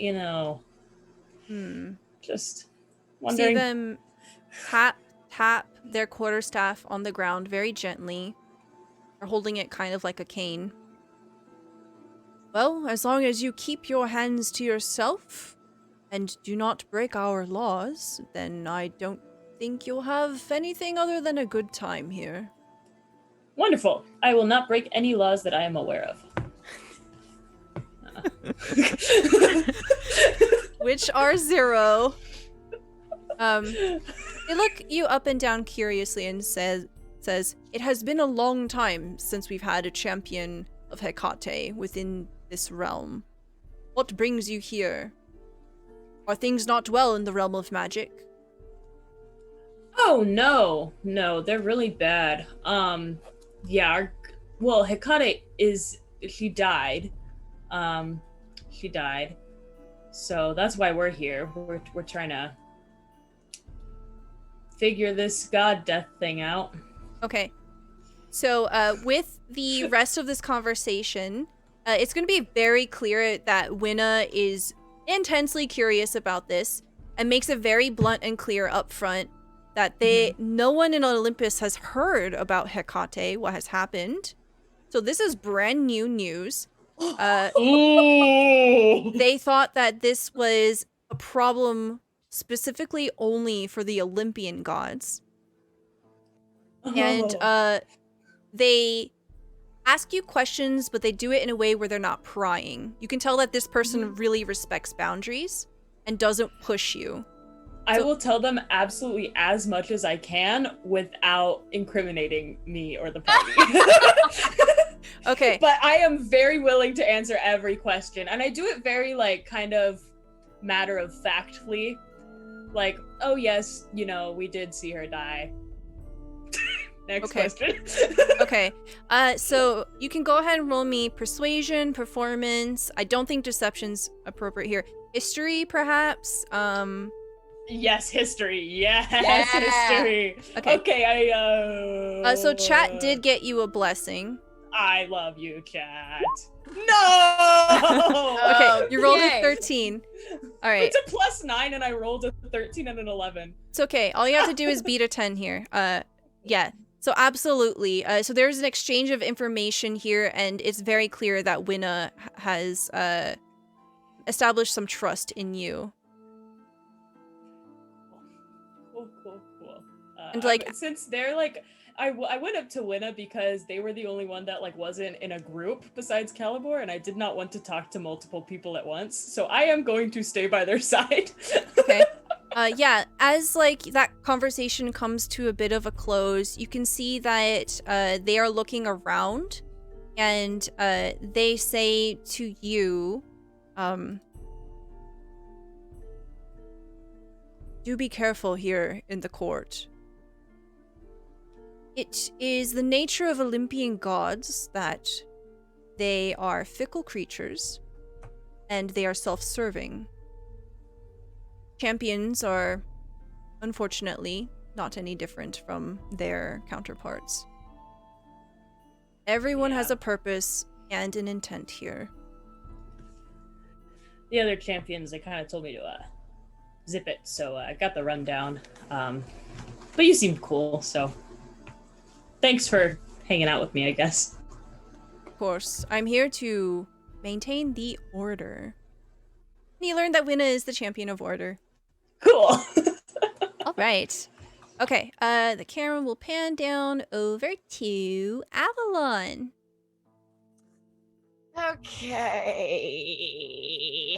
I think... Man, I wanna... I know he's weak as shit now, because he's a loser, but he was very powerful and did do portal stuff. So I do want to earn a favor from Calibor just in case we need to dip out of here. Are you gonna give him an arm? Avalon's just gonna turn and walk away. So you want to go up to Calibor? Yeah. Okay, move your token.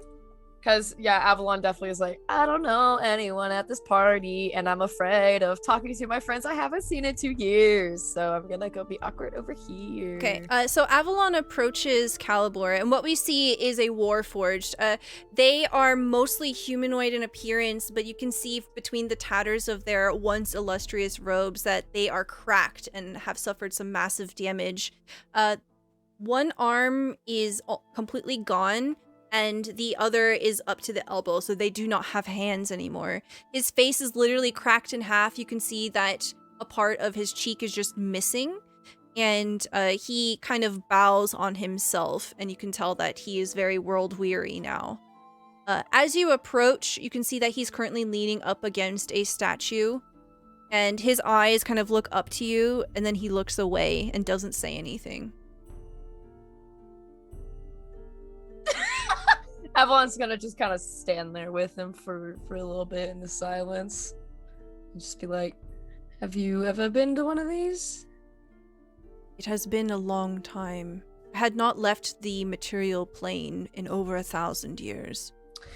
Right, you're in that tower. It seems... With little Simus. You can see him kind of wince a little as you mentioned Simus. And he draws out a long sigh and he says... Well, shit, I forgot what I was gonna say. Oh! Avalon starts breakdancing while the DM figures out what she's gonna say. He says, well, it seems that whatever it is that you had completed in the underworld it has certainly opened up the threshold. It is now possible that we can move between realms. Really? Yes. That is why we are here. I suppose. I don't know what exactly we accomplished down there, but...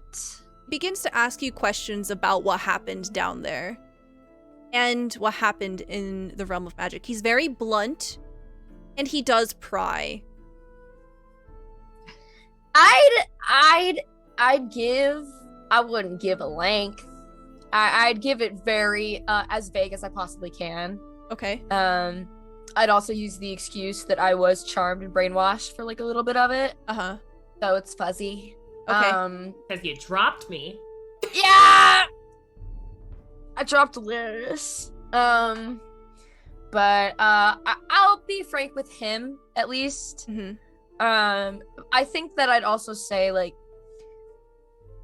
you seem to hold a lot away from us when we visited you first.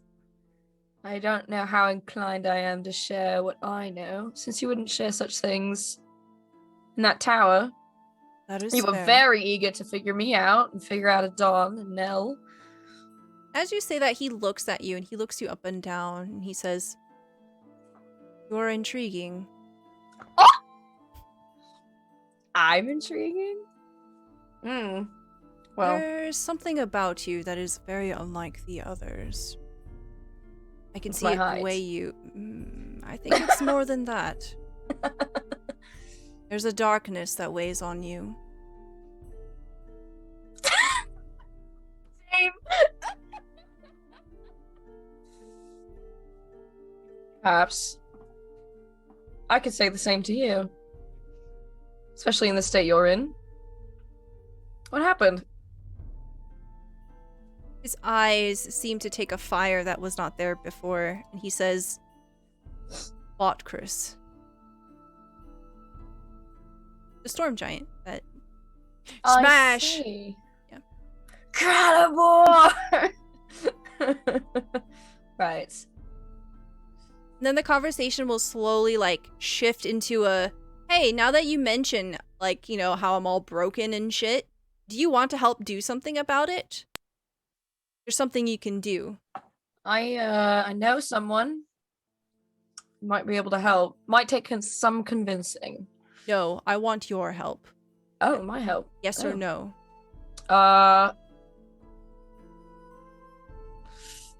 What kind of trouble are you going to get me in?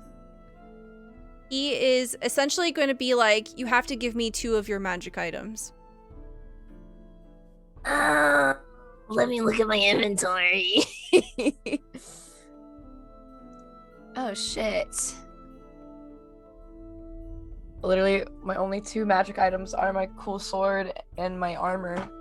I think I have 2 potions that I took from him. So it'll be very I can clear give you. that he doesn't want potions. He wants powerful Want magic items. something. Yeah. Well, I'm afraid I haven't accrued such things before. My armor is not something I can part with. I have a few. Wow, what'd you get here?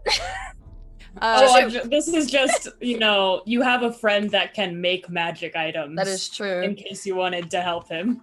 I have nothing I can part with, but if you are patient, I can get you. Do you have anything in particular you want? He points at your armor and your sword. Oh. Yeah. Okay, yeah. He says, "I am the champion of artifice. I can replace your things, but I need those specific ones."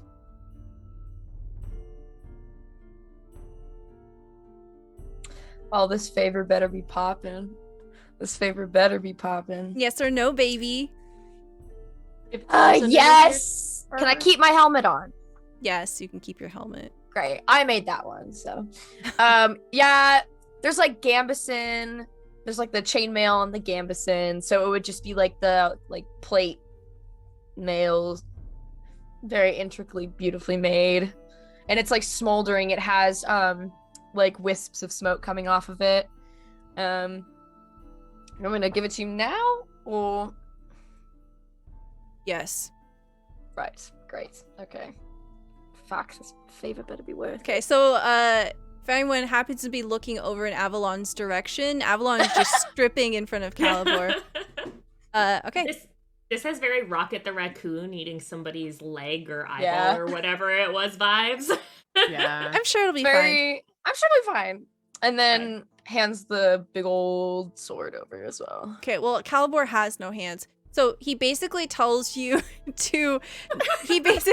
tells you what to do, and he begins to like cast some magic, and you're not really sure what he's doing, but the camera fades away, and then it will fixate on Samara. Samara, what action would you like to take? I'd also really like to build trust with Uklat. Okay, yeah. Go ahead and move your character over. Okay. Out. Oh my god, that was way too much. All right, I will say, like, as you approach is when the latest conversation with Alaris is beginning to die down about the Red Star and the ink.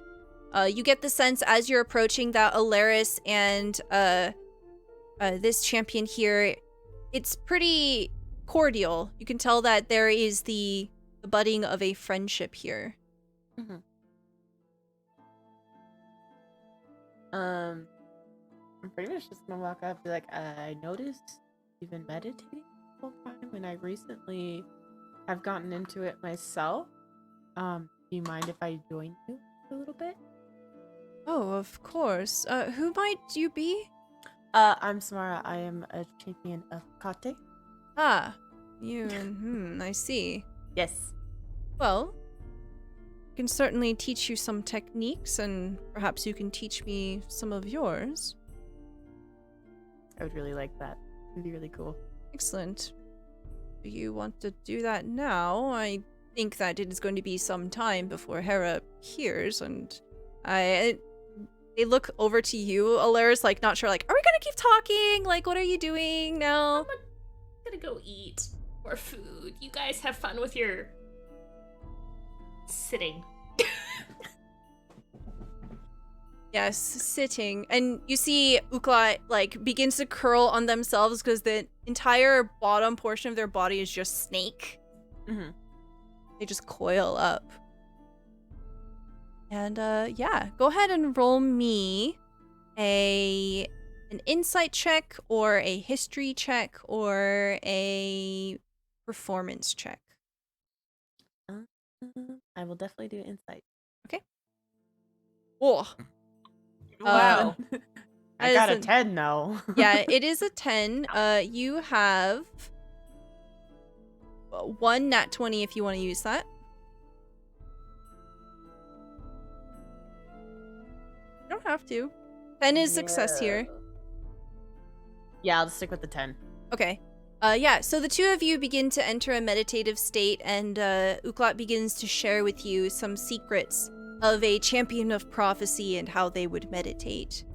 And that little corner of the banquet just seems a little calmer, a little more intimate, and it seems that the intrigue of the rest of the banquet is not found here. You find that your company is pretty forthcoming and very pleasant. And I think that was everybody. Me.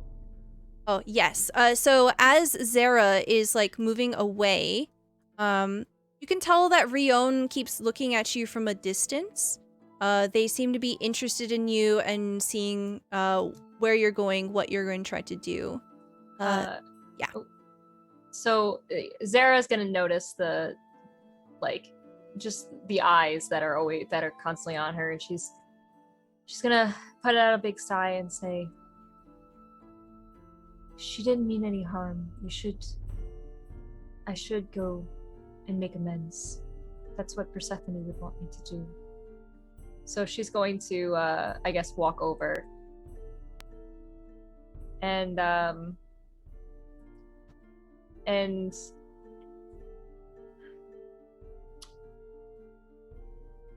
forgive me for earlier. You didn't know any better, and I think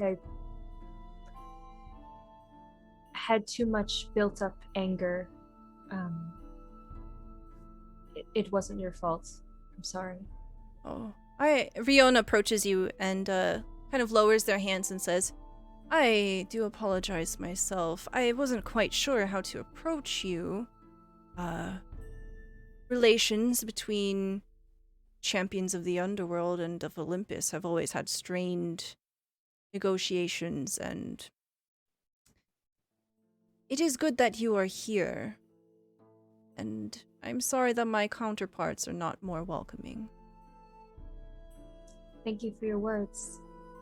It is unfortunate that there are such strains. I know there are people here that have done marvelous things for others. And not everyone in the underworld is maybe how you might think they are. There are very kind, gentle people, my people, that live in the groves. Yes. Look over the lost souls and the people that have passed on. Oh. And you see they kind of like pull out of nowhere a platter. And on the platter is a pomegranate that has been cut in half. I do believe that this is a delicacy of your goddess.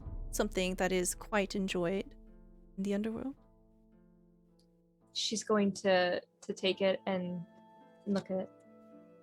Thank you. This means a lot. It is a custom of my people that when we receive a gift, we give one too. And she's gonna like take her her little staff, and on the staff you notice there's some buds on one side of it. And she's going to put some druid craft into it, and suddenly there's a flower that's going to bloom. And she'll pick it. I don't have many left, but please accept this. You take it with both hands, very revered and gentle. You give it a sniff. Is it sweet? Is it spicy? It is a very, very light sweet aroma, not overwhelming, but like almost like the mists of where the grove was from. Oh, I can tell that this is very special. Thank you so much. And they put it between the barbs of like their hair spines.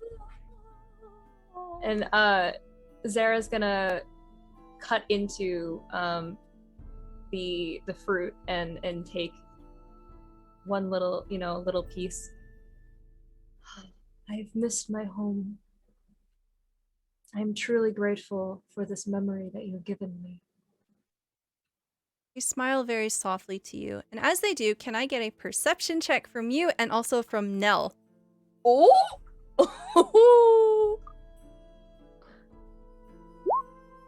26. Okay, 26. And a 22 from Nell. Dawn, can I also get a perception check from you? Oh No, my I'm not God, gonna. what's 26 happening? and a 22. And you're gonna go like. Looking. I knew it. I was gonna say I'm gonna get a 4, but. Okay, this is perfect. This is perfect. All right, so Zara and Nell, you are in different areas of the banquet currently, and all of a sudden, the moment that Zara, you take a bite of the pomegranate, it is sweet. It is a little tart. It kind of cuts through your palate. It is very, very potent, but in a pleasant way. The moment that you taste it, suddenly the area around you feels very cold. And Nell, you are currently like stuffing Fiona's like bag of snacks, and all of a sudden you feel very cold. No one else seems to notice. As this happens, Adon, you rolled a 3. Yeah, I did. Yeah, you're like having a conversation here with Wynn. And all of a sudden, your regular sight, you being here in the in Mount Olympus, you have been able to perceive normally. your cursed vision is not affected whatsoever. All of a sudden, with no warning whatsoever, it's almost as if your Shadowfell vision has kicked back in. You see nothing but shadows and shapes of what were people all around you. Wynn is right in front of you. You only see the outline and shadow of Wynn here. Do I see any like creatures in the Shadowfell? Like, is there anybody in the Shadowfell that I did not see in real life? Yeah, hold on. Let me select all of them. Select all of them. No, Must Stella. say, We're just let me tell you, babies. that's the worst. uh-oh. Here I go. Hold on. Oh no. Oh my god! Why are there Jesus. so many? 1, 2, 3, 4, 5, 6, 7, 8, 9, 10, 11, 12, 13, 14, 15, 16, 17, 18, 19, 20, 21, 22, 23, 24, 25, 26, 26, Stella! I So, immediately. Oh, sorry.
in first, and then roll for initiative. A Dawn. Since you're able to see the Shadowfell, I'm gonna go ahead and give you a surprise round. Oh, dope. Wow, that was rough. There you go. We haven't done combat in such a long time. Hmm. What can I do?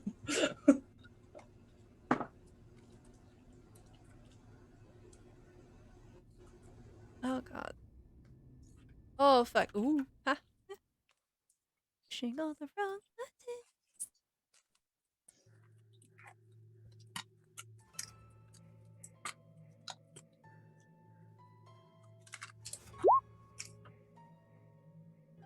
Okay. Wow. Very low initiative all the way across the board. That's what I said, yeah. Even the bad guys. Oh. Interesting.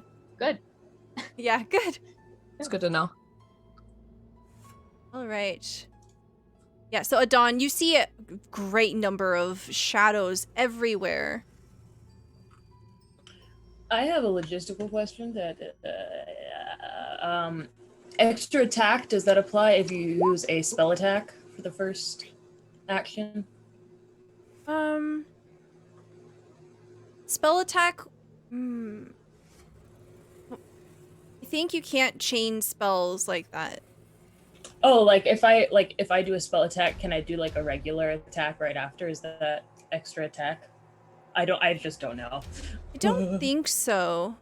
I Okay. think the heart of the extra attack is meant to be melee Got it. or ranged.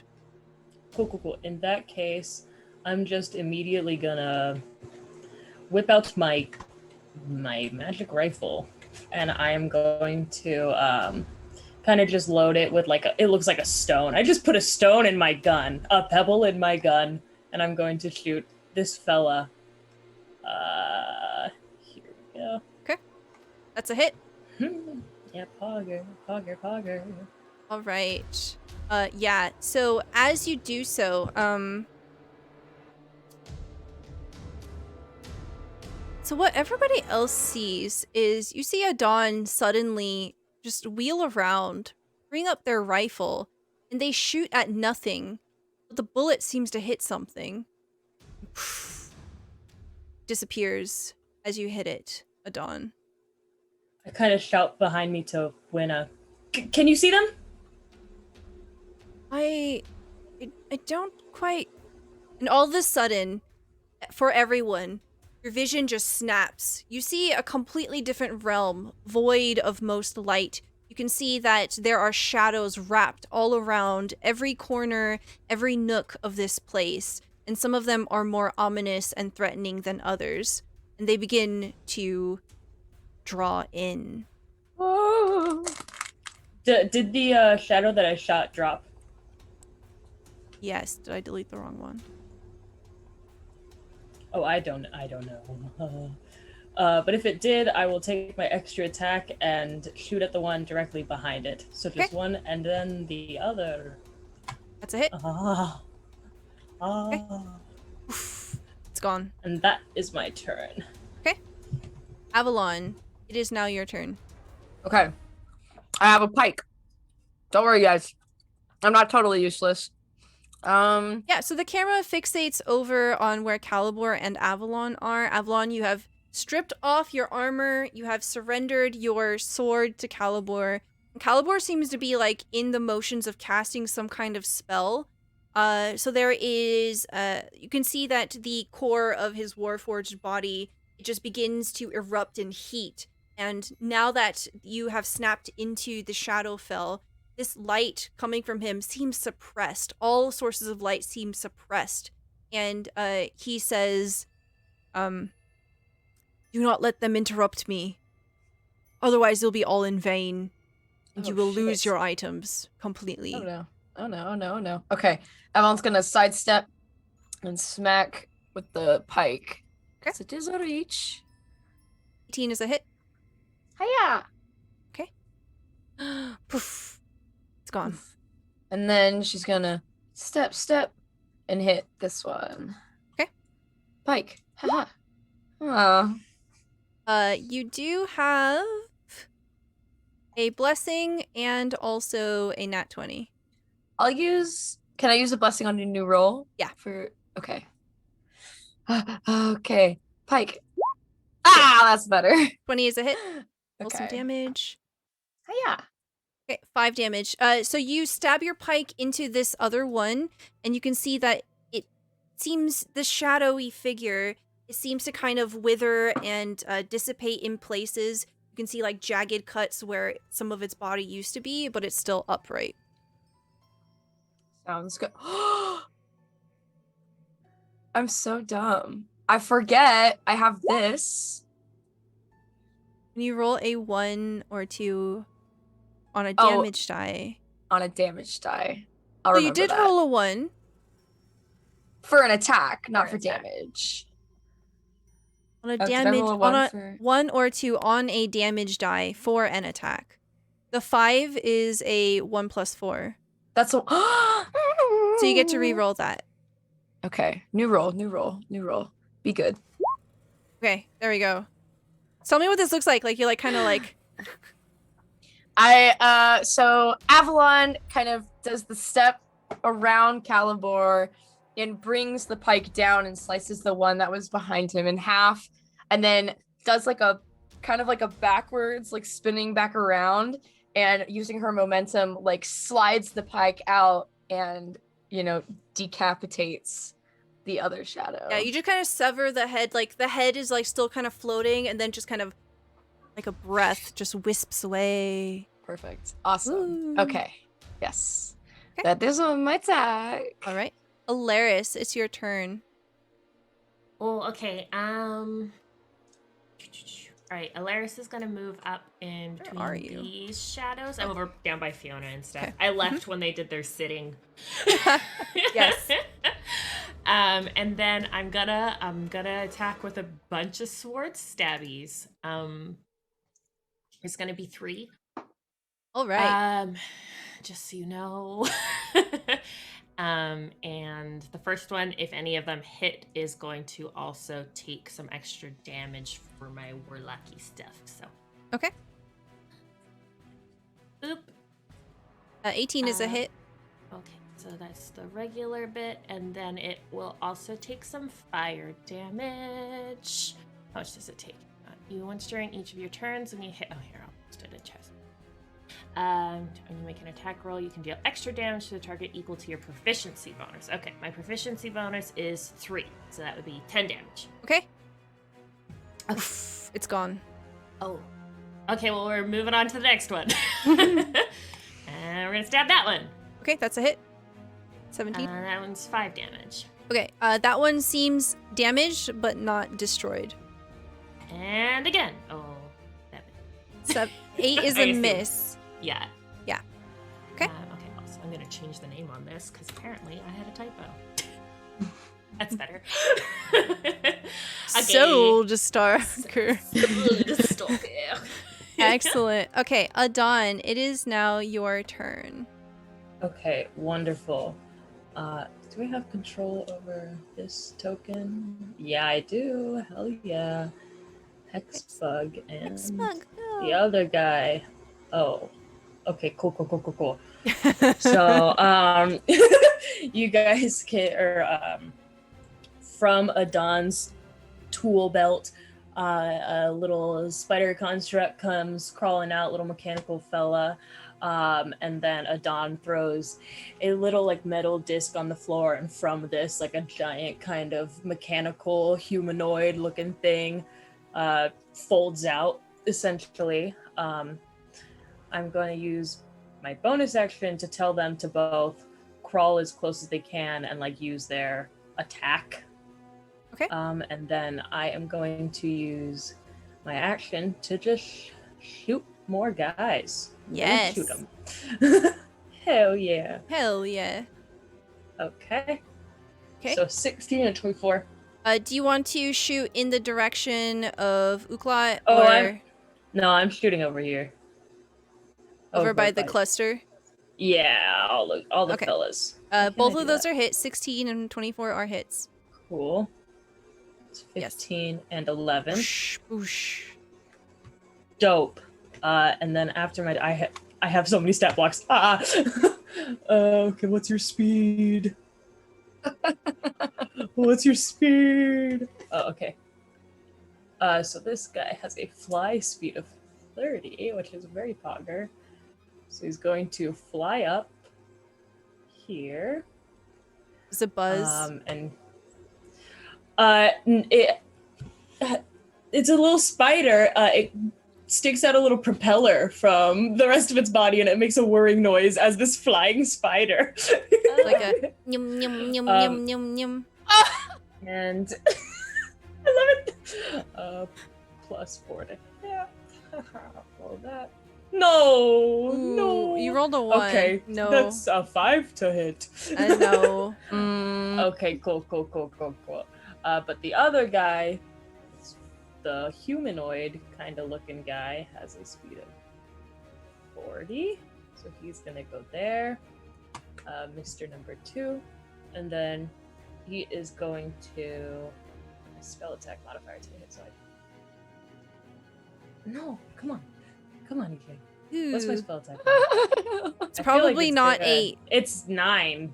It's 9. Oh, okay, My that's spell a hit. attack bonus? Is that what it is? Spell attack bonus? Is that the same as spell attack modifier? Yeah. Yeah, plus 9. That's Wow.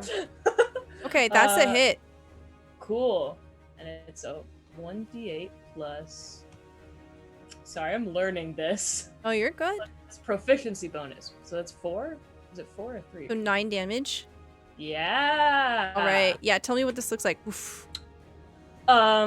This is let me read it. This is a force hit. So basically he kind of Iron Mans it, honestly. He kind of just puts his hand out and some like arcane force just pulses from his palm and poofs the guy away.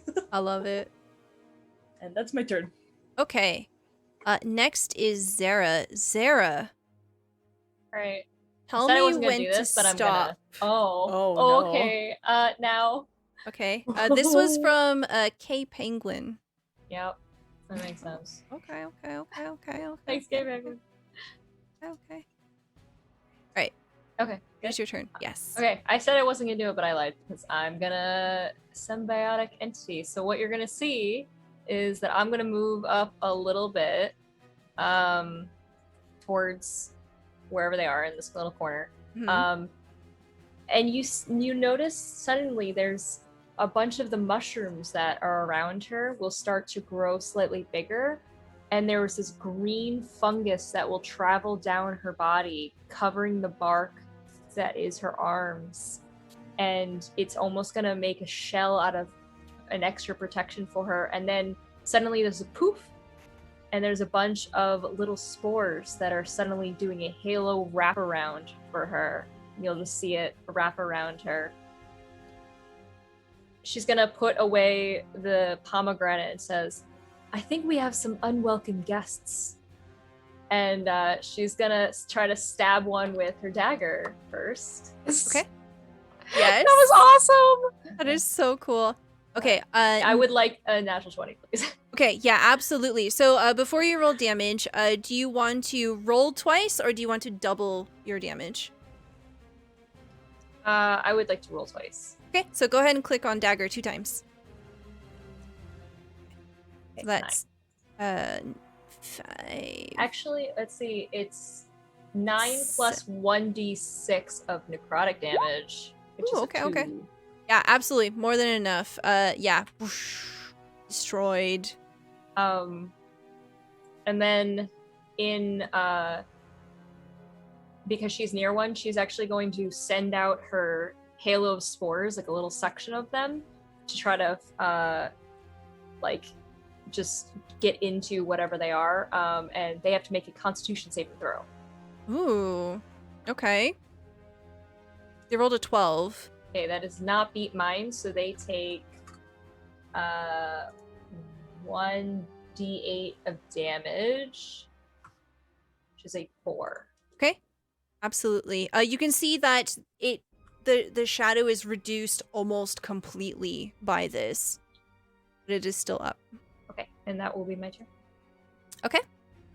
So at the end of your turn, one of the cards you had drawn is the card cam. I'm so excited. Knight card. Okay. So what this means is that you get a level 4 fighter that is deathly loyal to you. They will sacrifice their life for your protection. Wow. And this knight will take the form of Rion. So Rion immediately just surges forward. Aww. And you can see that they try to combo this attack that you've done.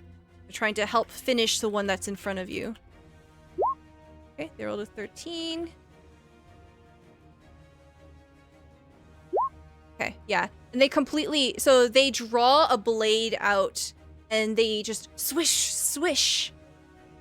Cut it away, and then they will move in front of you protectively. All right. Leon, thank you. Yes. You've just become friends. Can't lose you quite yet. Now it's the Shadow's turn. How many are left? A lot. No, it's not. Let's not talk about that. Let's We don't need skip, to. Let's skip their turn. They're all stunned. All right, we'll start up here by Samara. 2 of these, we'll say one moves up here, the other one moves here. One is going to attack Uklot. You see that they draw these blades, and the blades are made of shadow as well. And they try to smash this shadowy blade into the side of this Naga here. That is a nat 1. They miss. The one next to Samara tries to attack Samara. 9. Wait, I have nat 20s. I'm sorry. I'm going to use a nat 20 here. Wow, rude. I have 6 nat 20s. I have to use them. Thank you, chat, by the way. Teehee. Okay, so I'm going to do double damage here. Hello? Oh, right. Are ya? What's that? Are ya? What's that? It hurts. Okay. That looks like I see a 1 in there. That's it, right? Here, chat. Here, I got you guys. I'm gonna copy and paste what this message looked like real quick. Thanks. What? Okay. I just put my. No, that's not what I Your wanted to web do. captioner. I didn't want to do that. What? Oh. Nice. Anyways, If you wanted to see Bravo subtitles again, there you wanted go. mine exclusively, I guess. No, that's what was sent in the chat. All right. So you take let's see, 8, 16, 17, 18 necrotic damage, and it is reduced. Your strength is reduced by 3. What are those? I'm still at 13. Well, if it hits 0, you That would die. Suck. Huh? Goodbye. There's no underworld to go into to save, too. Mm-mm. Don't make that face, Stella! Okay. Yeah. So this blade just sinks right into you. However, it seems to completely penetrate your armor, and it's kind of spectral. You feel it burning within. It doesn't leave an actual wound on you, but you can feel it eating away from the inside, and it leaves this sort of feebling sensation. Okay. We're gonna scoot on over here because there's so many. Haha, hee hee. Okay. This one's gonna move up. This one's gonna move over here. There is 1, 2, 3, 4. Oh my god. Stella, why did you close the thing that you need? 1, 2, 3, 4. Okay. Shit. Why do I keep doing that? 12, 13, 4. Okay. You can see that there seems to be some moderate success on the enemy's behalf over here. They are sinking their blades in as well. You hear screaming, you hear cries of battle over here as people are starting to suffer damage. We're gonna move down here. The 2 of these down here are making out, and Yeah. yeah, they're getting hot and heavy, and they don't realize they're about to get ambushed. Oh my god! They about to have a breakup. So one of them gets hit. Yeah, so the red dragonborn gets stabbed in the back and takes 10 necrotic damage, and the other one, the tiefling, she realizes what's happening and she wheels away very dexterously, and she draws out double blades. And yeah, these 2, you see them kind of moving over towards these 2 here. 1, 2. That's a hit. That's a hit. Okay. The giant and the centaur are in the heat of an argument here, and they don't see this coming. They both take stabs to the back. This one here will move towards Avalon. No, it won't. Yes, it will. No, I'm naked. What's I'm a your AC baby. at now? Oh, 17. Actually, just Without lost. the armor? Yeah. it doesn't matter what your AC is. I'm gonna roll nat 20 here. Oh, Okay. So you take 4, 8, 9, 10 necrotic damage, Okay. and your strength is reduced by 4. Fuck. Oh my god. What are you at now? 15 strength. Could be worse. Could be worse. Okay. Okay, wait. You said 10 damage, Necrotic. right? Ooh, unlucky. Okay, the one in front of Rion's gonna attack them. It misses. One attacks the Sphinx. It misses. And then we move over here towards Fiona and Nell and Alaris. The one in front of Alaris attacks Alaris. 13? Nope. Okay, one attacks Fiona. That's a miss. One attacks Nell. 11? No. Okay. I think that was everybody. I look at. No. I also love that Stella was like, Cassie, unlucky. She literally rolled, like, purposefully auto hit. I'm gonna use the natural. Oh, unlucky. so unlucky that I used my nat 20. I still have 4 left. No! Samara, it is now your turn. I have a really quick question. I'm so sorry. No, you're fine. What's up? I know this is like... Anyways, what's the mod on a 15? Is that 3? 2. 2. Thank you. Yeah. I'm down 2 modifier numbers. Continue. Ouch. Shamara. I want to attack the poop head in front of me. Okay. Attack poop head. Yeah, I want to use my monk punch. Monk punch. Monk punch. It's like a Super Smash Brothers character. Monk punch. Anyways, yes, 12's a hit. cool. Yeah. Oof, disappears.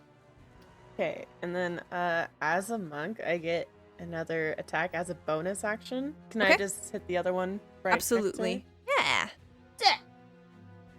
Another one. Yeah. Oh yeah. Oof. Destroyed. Anything else for you?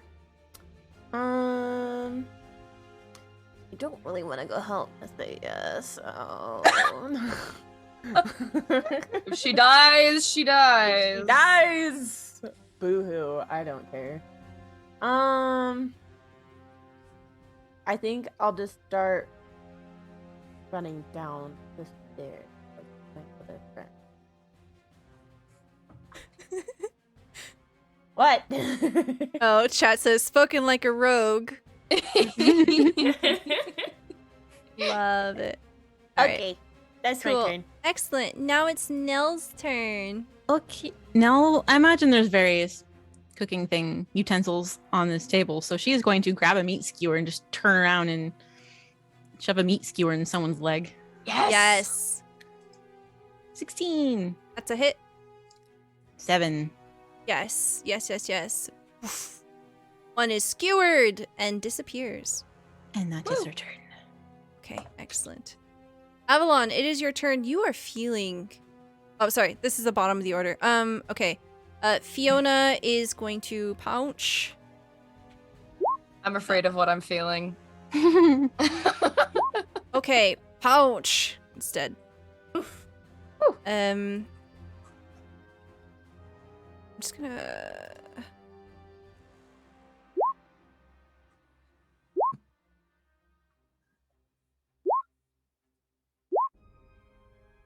Okay, so there is a lot of combat going on all around you. You can see that people are not prepared. They're not wearing armor. They don't have their weapons on them. You can definitely see that Uklat is one of the more prepared here.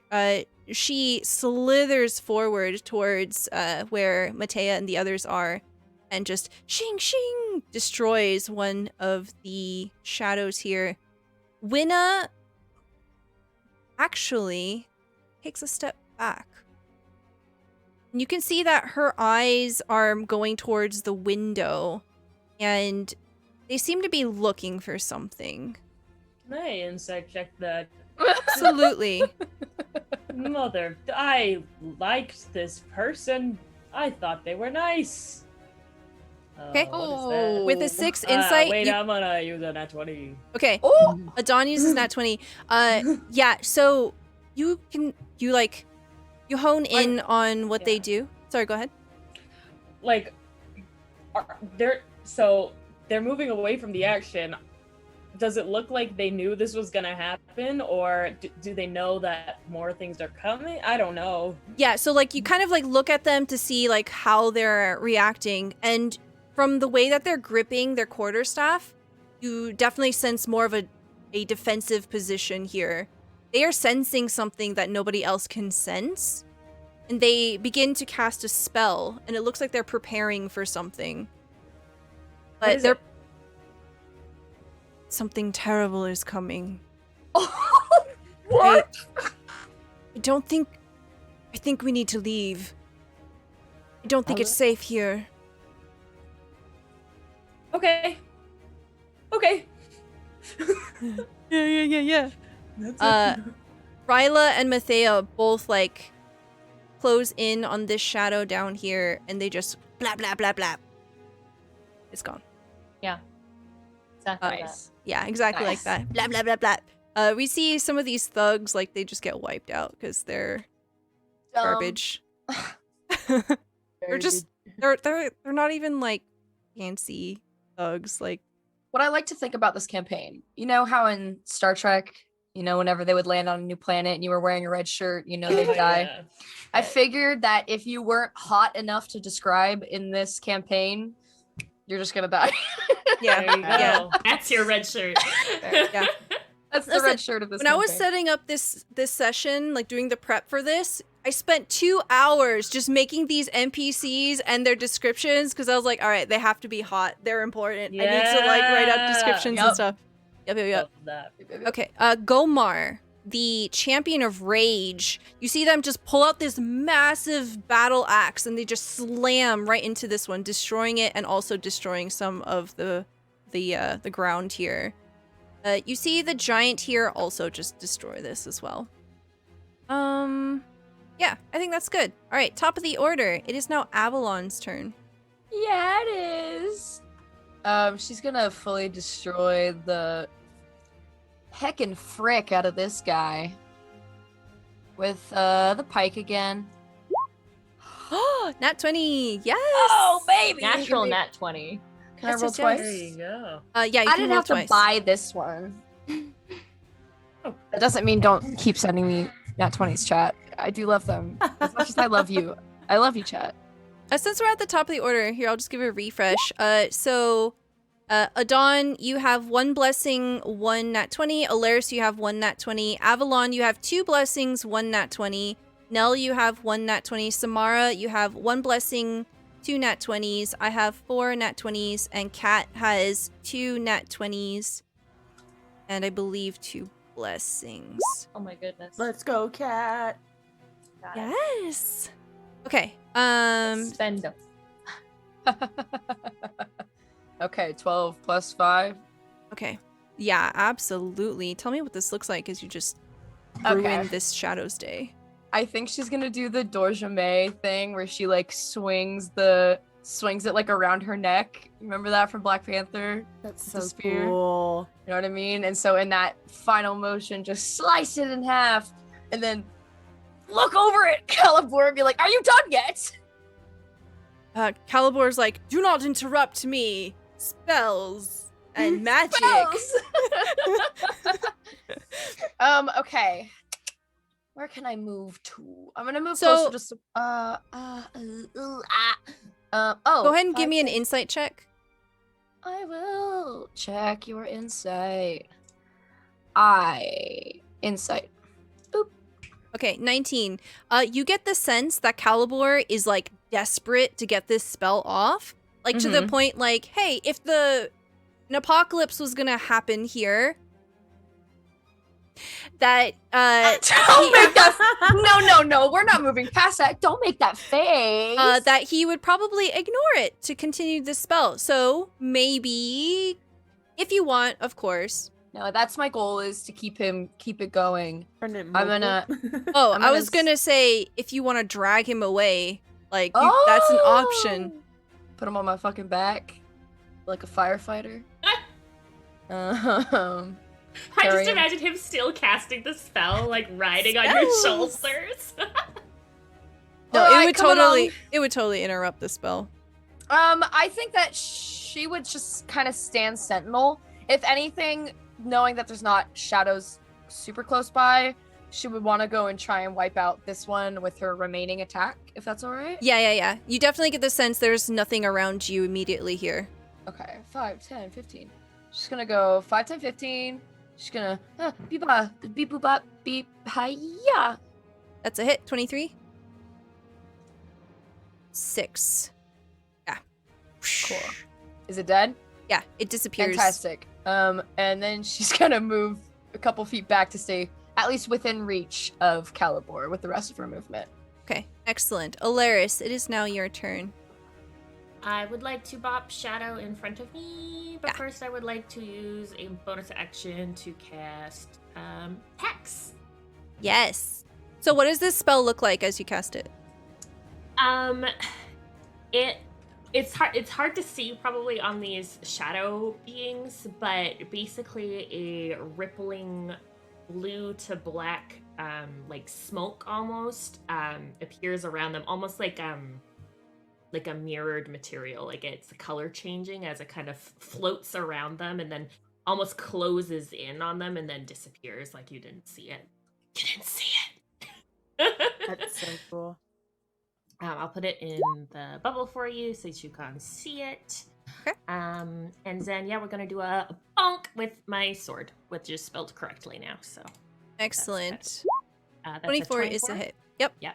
Okay, and then, so that's that. And then the 1d6. Do I have this in here? Oh, no, that didn't do the thing. 1d. 90 feet of what? What, chat? There we Okay, go. yeah, so 4 piercing, and then your hex is 5. Absolutely. Okay. I think Alaris is gonna look to Nell and be like, should we be getting out of here?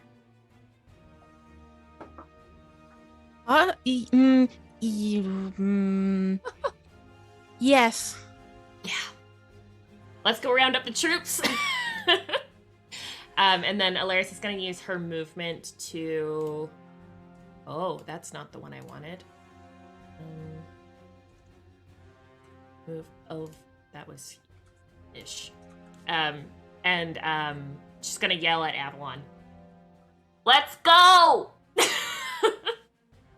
She points at the wizard. Magic spells. And Alaris is like, so? Like, she doesn't know what he's doing. I'm in the middle of something. Yeah, Avalon says as she's not wearing any armor anymore. Yeah, actually, I think Alaris probably notices that and is confused, but not I'm doing gonna things. question it. I'm doing things over Our here. clothes drop off all the time. She doesn't know. Man. Yeah, it's just... pretty normal, TBH. Braxia! Oh wait, we can't blame it on her. She's dead. She's super dead. She's super dead. Okay, Adon, it is your turn. However, where are you? You're up here. Zoom. Okay, Adon. So yeah, you've been told that there's something happening. Whatever.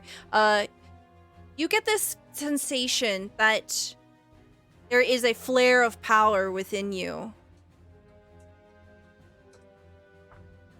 A single emotion begins to rise up, and it is consuming. It is as if someone had turned a dial on this specific emotion, just cranked it to 11. What emotion do you want to pick here? Ugh.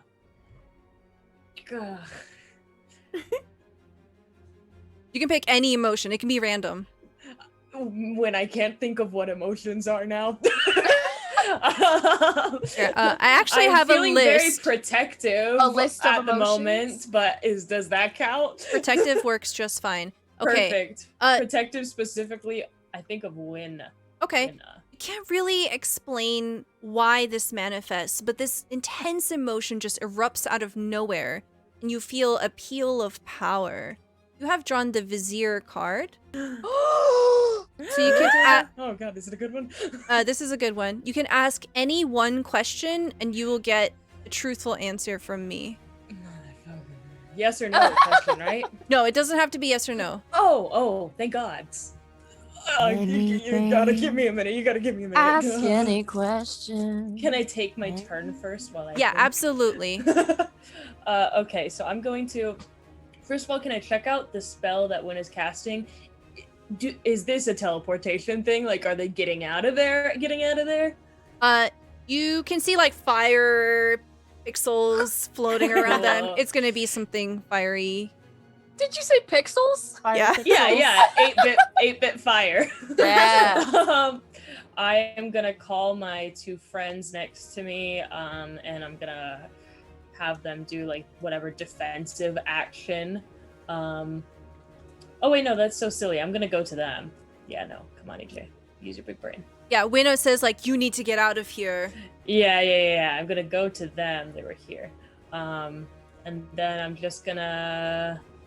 What am I gonna do? What is EJ gonna do? What is Adon gonna do? I am going to actually load my gun with just like something that looks like a little blue marble type looking thing, and I'm gonna shoot it at Winna And I'm going to cast, where is the spell? I'm going to cast Sanctuary on them. With my very bonus nice. action.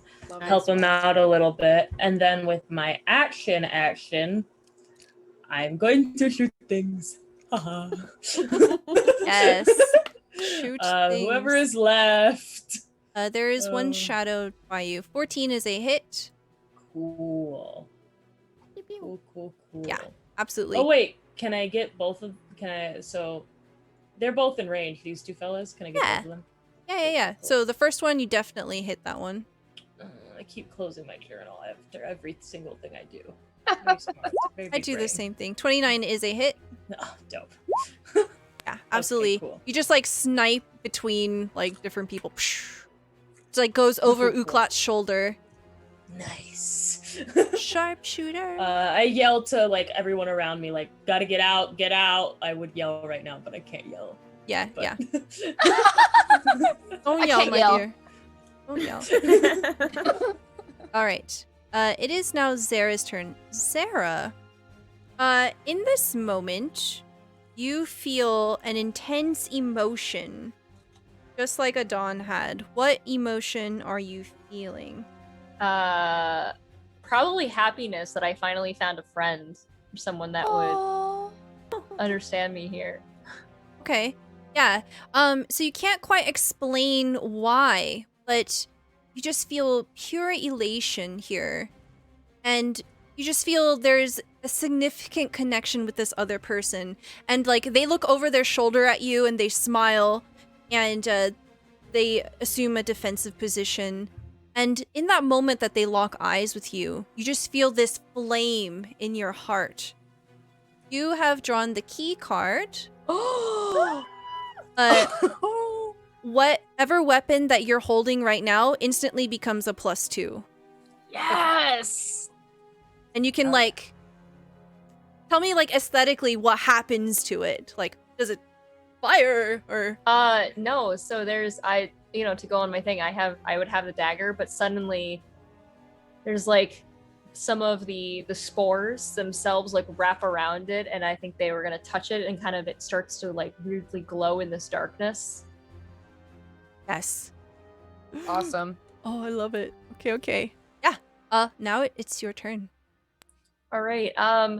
Well, first I need a Constitution saving throw from the thing in front of me. Okay. A 4. A 4. So it definitely hits. It's going to be another 1d8 necrotic damage. It's a 4. Okay. Okay. 4. Yeah, you see it just getting like very beat up from this, but it's still around. Okay. I don't know in your campaign, can I go in like on top of an ally? Mm-hmm. Yeah, so you can like area. Yeah, you can go through the Sphinx if you wanted. Okay, perfect. I'm just gonna chill over here. And I'm going to attack with this glowing dagger at it. It Okay. is a 9.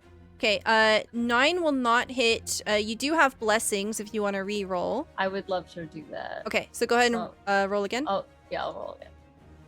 Ooh, that's a 7. I would like to do it one more time. Okay, yeah. I really am I'm focusing on this dagger. I really want to. I got this. shiny. I got this. Is that 20? 20, nice. Yeah, you're like, Yeah, oh, this there we is go. great. This is Yeah. great. I was like, one. Okay. Yeah. That And- +2 adds a different weight to it. Yeah, You gotta get used to it. Yeah, just like So- doing reps with it. So that would be 8 total then. Yeah, absolutely. You feel like without this empowerment of your blade that it would not have felled this creature, but it certainly does now. I'm gonna turn to Rand and say, we need to help the others. There seems to be something coming. Something. I'm hearing shouting. I will not leave your side, my lady. I will not leave yours as well. Come on, let's go. All right.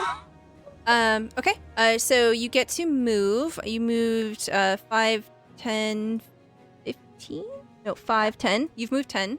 And okay, so I can go a little bit more, so I'll go here.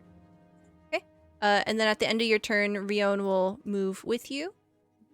And we will wait there, and that's it. Okay. Next is Samara. Samara. You are up here. What would you like to do? I think I'm probably just gonna run down the stairs. As I'm running, how does Avalon look? Fine. Fine. Yeah. Okay. And then And fine. so I sort of take a quick glance at her, make sure, she's doing okay. Is it possible to tell what Calibor is casting with my cleric helmet? Go ahead and roll me Arcana.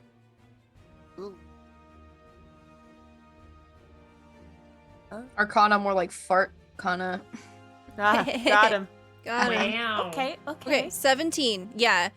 So as you're looking at Calibor, you can see that the spell is slowly siphoning the magic items, and it's almost as if he is absorbing them, and they're becoming a part of him.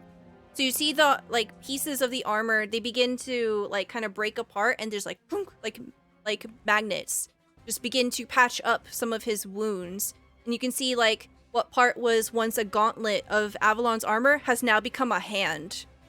And you see him pick up the sword, and he's being rebuilt from Avalon's previous items.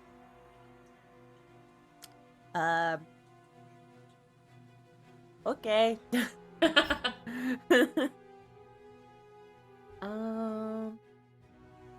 Would you consider that an action? No, it's fine. Just looking over at him. You're so generous. Yeah, I don't really care for the last two shadow guys. So, let's see. I think I'm just gonna try and dash for my girlfriend, or at least I hope she's my still girlfriend. Alright, sounds good. Okay, everybody's fine. It's like, oh, okay, bye, Samara. Yeah, we're like, oh, like a I high was five. gonna come to help. Oh, okay. Oh. So, Samara, you're running towards Keela here, and your eyes lock with Keela as you're running. You're pushing yourself as you're dashing here, trying to get to her, and she takes a step back. She takes another step back. She dips her head a little bit. You have drawn the Void card. No. Something terrible happens. Seems My girlfriend betrays me. something. Yeah, and Keela disappears as she runs out.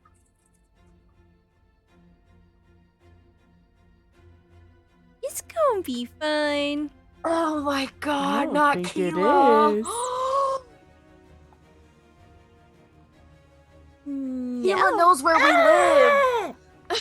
Keela does know live where there we anymore. live. Well, We some have people for still 2 do. years. Unless. It became a whole different town. That's true. She's been with you. She's seen things. Not for 2 years. Nell, it is now your turn. Right, Nell is going to scurry over here, and she is with her big girl voice casting thaumaturgy. Everyone, stay calm and proceed to your nearest exit. We need to go. All right, Nell.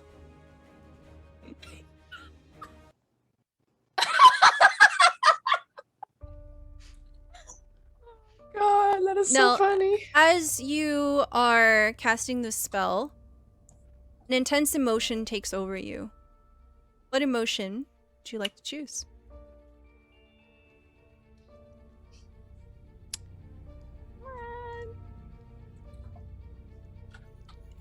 Anxiety? Okay. Is that an emotion? Deep anxiety shakes you to your core. Some kind of power wells in your gut, and it just shakes you from inside. You have drawn the moon card. What are you wishing for right now? Oh my god. Well, in this very moment, that everyone that's friendly, that she would consider friendly, would be safe and together. Okay. As you wish this, everyone all of a sudden hears a gigantic crack Oh. over towards the throne. You see the glass here, the stained glass, just absolutely shatter as something from outside enters within. You see this. You see this massive being made of shadow crawling in, creeping in, royals of smoke sinking like a fog around their large trunk-like legs. So they're hot. Is this the tree ant we were talking about?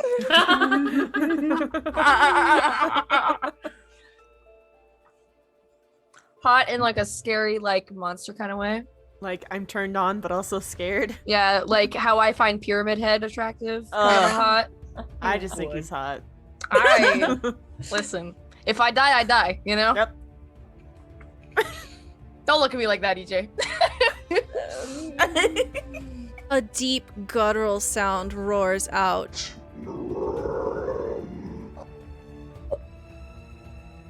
And you see it lift a fine-boned hand at Winna. And it casts... Hold on. A little more impactful if I have the sheet open.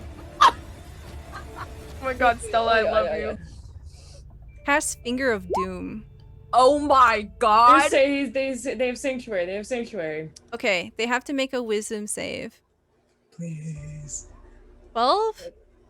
Oh, I don't think so. Let me check. No, it's 17. Alright, hold on. What is Sanctuary? They have to choose a new pick target. someone else. Who's I think you're the closest? closest one, Adon. I would be. Okay, Didn't so you do this last time? Like, isn't this That's how something I else? died last time. okay, so Finger of I'm Doom casting has sanctuary. Finger of Doom has a range of 300 feet, so it's absolutely a dawn. Make a DC Okay. 21 Wisdom saving throw. I can't. I don't think I can make that. Like, Do you I'm have any definitely- nat 20s You have left? any nat 20s? I don't. I have a blessing. Fuck. Wait, right? Ugh. I used that nat 20 on an insight check. You have Yeah. one. You used it on an insight check! Oh, my Oh, you have wisdom one. is +1. Oh, okay. I'm gonna use the nat 20. Okay, you just barely save. My fucking god. So if you failed this, you would have taken 4 die 12 necrotic damage and become frightened. When you're frightened this way, you're also paralyzed. So you save. Dropped, though. Like, So you save, so you're immune to the Finger of Doom. So explain to me what happens. So this creature, this otherworldly thing that is absolutely from the cesspools of the Shadowfell, lifts a finger, pointing at first at Winna, and then it shifts to you. well, when I see it pointing at Winna and Winna's not looking, they're casting their spell. I'm gonna, hey, ugly, just kind of get its attention. Ooh. And then I guess what's gonna happen is I told both of my constructs to take a defensive stance and take their defense actions. So one of them's gonna body block for me, I suppose. My homunculus servant is just gonna kind of jump out in front of me and stomach it. Yeah, it just gets fucking destroyed. Yeah, it folds in on itself Aw. and goodbye for now. Yeah, absolutely. Yeah. So we see this massive creature, this like aura of darkness all around it. Everyone will wink out into safety because of Nell's wish, but the annihilating aura around it, everyone needs to make a 21 DC Constitution saving throw. This will only affect Winna. I'm sorry. That says annihilating aura. Yeah. Sorry, I rolled a Samara for some reason. I don't know why. What the heck?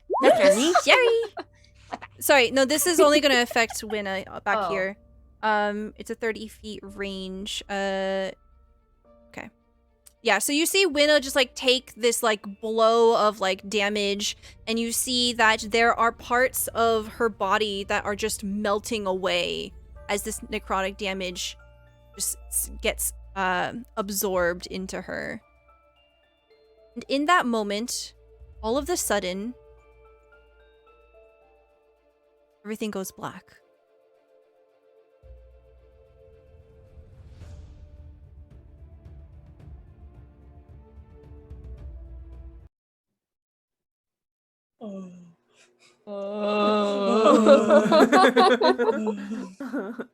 I'm scared. I'm nervous. Damn, I almost killed myself twice. Dawn? EJ, you're taking that spell off your spell sheet the second we go down. I'm like afraid to use that spell because of that shit. Hey, it's one of Dawn values, man. I don't know what to tell you. Hey, my shark. Wait, no, where's Calibor? No! But my boat! We left the boat in Olympus? It's okay. So all of a sudden, everyone is transported into the moon door. But it is not as some of you remember. Some of you have not been back since the loss of Hecate. Instead, you find a budding town. You find buildings built on top of buildings. There is bustling business here. You can see that there are carts being wheeled between different shops. There are a number of people here, some that you recognize, some that you don't. This map needs updating, but there you go. Basically, you see that there are a number of buildings built on these different plateaus. This large, enormous tree seems to have been cut down and more or less serves as a plateau in front of a giant door made of pure moonlight. And everyone will just basically get spat out right in front of the door here. And you see Calibor, you see everyone here. Oh, okay. All of I the have to get champions. my return investment, okay, you guys? Yeah, I have a Kila's not question. here. Yeah, Keela is not here. Nell, did you bring Matea? Yes. Okay, so everyone is here. We could have just left Matea in with the... But Nell doesn't know any better. No, Nell Nell's is a sweet bean. Nell's is the only- confused by the stabbing instant, but she still considers Matea a friend. Confused is an interesting emotion to have after a stabbing. I kind of love that. Yeah. But Nell is the best of us. I think she's the only morally good person in this group. Yeah. That's funny. So, who did all the redecorating? What's all this? Are you bleeding? Are you I think- okay? Do you need Yeah, something? I think I'm okay. I've seen worse. I've been worse. I'm fine. You're also not wearing armor right now. Yeah, I'm working on that And right you now. look frail. You look I look frail? I'm gonna- frailer. I mean, you did lose 3 strength points. Yeah. Oh, that's right. I do. Yeah, that's what I'm referring to. Some of your muscles have too. drooped. I'm going to walk over and use Cure Wounds on her at Thank you. at 3rd level. Oh, Ooh, what does this spell look like? So you can see, like, oh, you're injured. Here, let me. And then she's gonna go over and she's gonna touch her, like, with things. And there's gonna be some of, like, the branches will actually go and, like, go onto your hands. It's okay. And it's like as soon as the leaves start like touching your skin, like it's healing that whole section, so it like starts to glow and glitter and kind of meld into your skin, but you feel better. So I'm gonna Interesting. do it at 3rd level. You know, I've heard tale of you, champions of Persephone, but this is quite something. So you gain 9. Say, Thank you. It's very kind of you. what was that thing? That's a very good question. Seems all sorts of new things seems to be springing into action as the world has seemingly turned upside down. The moon door is bustling. There are shadow creatures amongst Olympus. Have we even discussed the star in the sky? As Avalon says that, everyone collectively looks up. There is not a single star in the sky, except for one.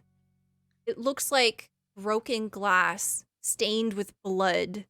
It is burning.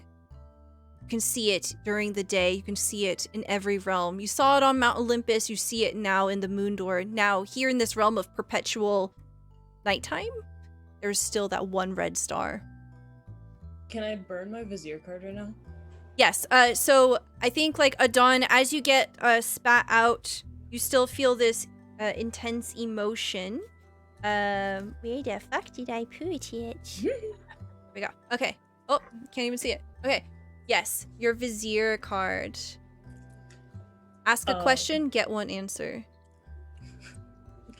What do we do about that? And I point to the sun or the What do we do star. about that? Okay. As you point up, you hear a voice. The voice says, There's nothing you can do. The world will end, and you will end with it. And that's dark. Hilarious. It wasn't me, it's Hilarious, you did this. That's fine. That's fine. That's fine. That's fine. There are other worlds. Maybe. I'm thinking all this in my head. Just a different realm. That's fine. We'll get to a different realm. It's okay. Everything's okay. Zara. So as you finish casting this spell, Rion rushes over to your side and they say, "Are you all right?" Yes, I am undamaged. How Good. are you doing? I am fine. Yes, I don't understand what had happened or how we've got here. I don't know where we are, but... And sort of like trails off as they kind of talk to you. And the camera just sort of like tilts just a little bit so we see over Rion's shoulder and we see Auroran, the champion of passion, the naked changeling that had been speaking with Rion before. There's a look of jealousy on their face. You have drawn the rogue card. You have made an enemy. Not the She's naked worth an one. enemy. Yeah. Ooh. All Olympians are enemies with each other, so I'm like, this is just Yeah, It's high school. it's a There you Tuesday. go. Rian, you mentioned back there, and I don't know if it was just the heat of the moment, but you said that you would follow me and assist with my goals. Did you truly mean that? You see a purple blush take their blue cheeks and they say, "Oh, I've never said anything I didn't mean and I don't plan on changing that, so yes. It's clear that there are problems in Mount Olympus and, as you've mentioned, in the underworld too. I think that our interests align and it is definitely my interest that you are safe." Zara, hearing that, is going to like take her hands together, and she's gonna look at her and say, "If you help me get back To my lady Persephone, I will do whatever it takes to help you and Olympus with the rest of the gods. I think we can help each other. And she's like, I think she's gonna like trail off. Mm-hmm.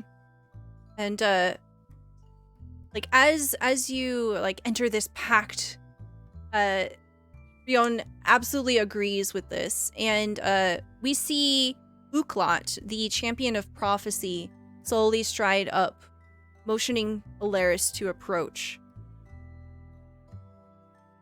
Yeah, Alaris is doing everything she can not to look at the red star in the sky, and she will approach Uclat. Zara, I have seen a vision in which you produce an urn of some kind to Alaris. I believe that this is integral to whatever is going on. Do you have such an item? She's gonna think for a second, and then she's gonna like look and like remembering because it's been so long, and she's going to get in her little like satchel that she has, and she's gonna take out. Persephone gave me this right before I left her. She said that it was imperative that I keep it safe. I don't know what it is. This is the last thing I got from her. Alaris,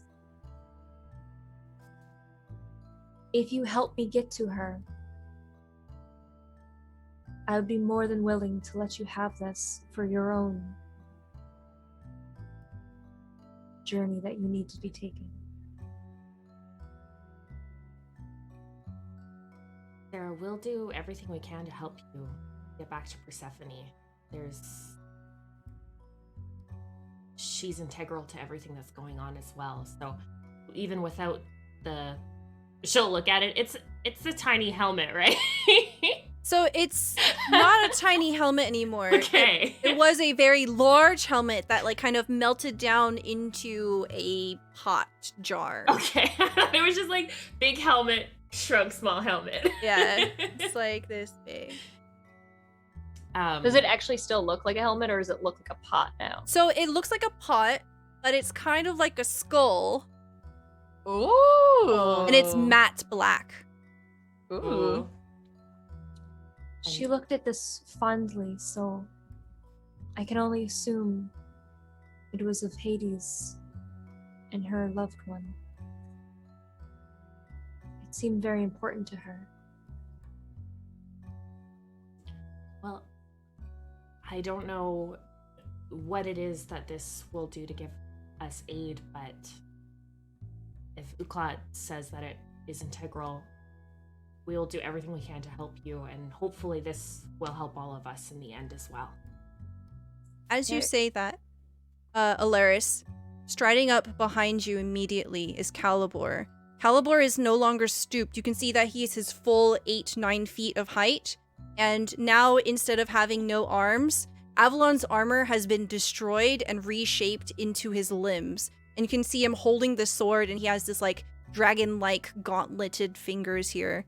And he says, I know exactly what that is. That is a soul jar. Ooh. It is used to capture powerful souls, which can be used as keys. Ooh. If you need to open a door, that is the vessel in which you can carry them. Oh. And upon hearing that, Zara's gonna look up and her eyes are gonna go wide. The door. The underworld door. It needed souls. It wouldn't budge. I tried everything. I had no idea how to get there and open them. And as you say this, you I had see the key the whole time. Uclat raises their hands and an image begins to conjure. And everyone can see the gate to the underworld. You see the door, and it is exactly as you remember it, Zara. It is this wide, massive door, and there are 10 faces hanging from it. They are stone-like and seem to have absolutely no emotion whatsoever. You have now discovered the secret of... Handout? The gate to the underworld. Oh, You- how cool. You will have to capture 10 powerful souls and feed them to the door to appease its forever hunger. There are the face of anger, face of defiance, euphoria, fear, loathing, remorse, reservation, shame, sorrow, and wonder.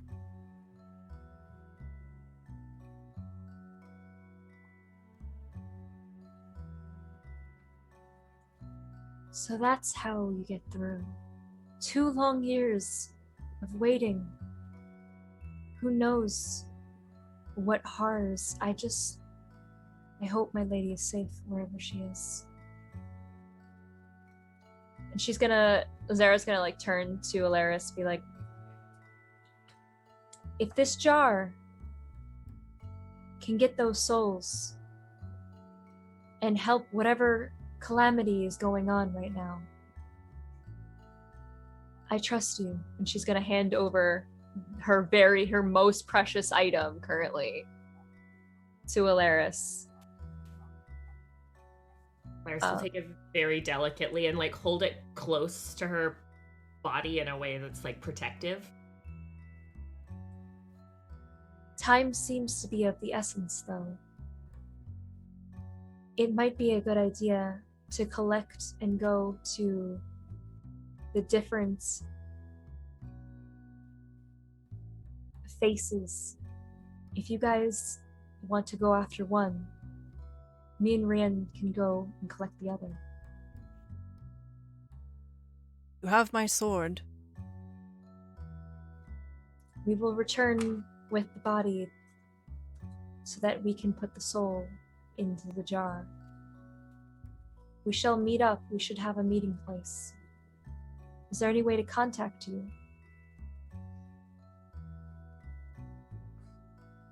Samara is great at contacting people. Samara!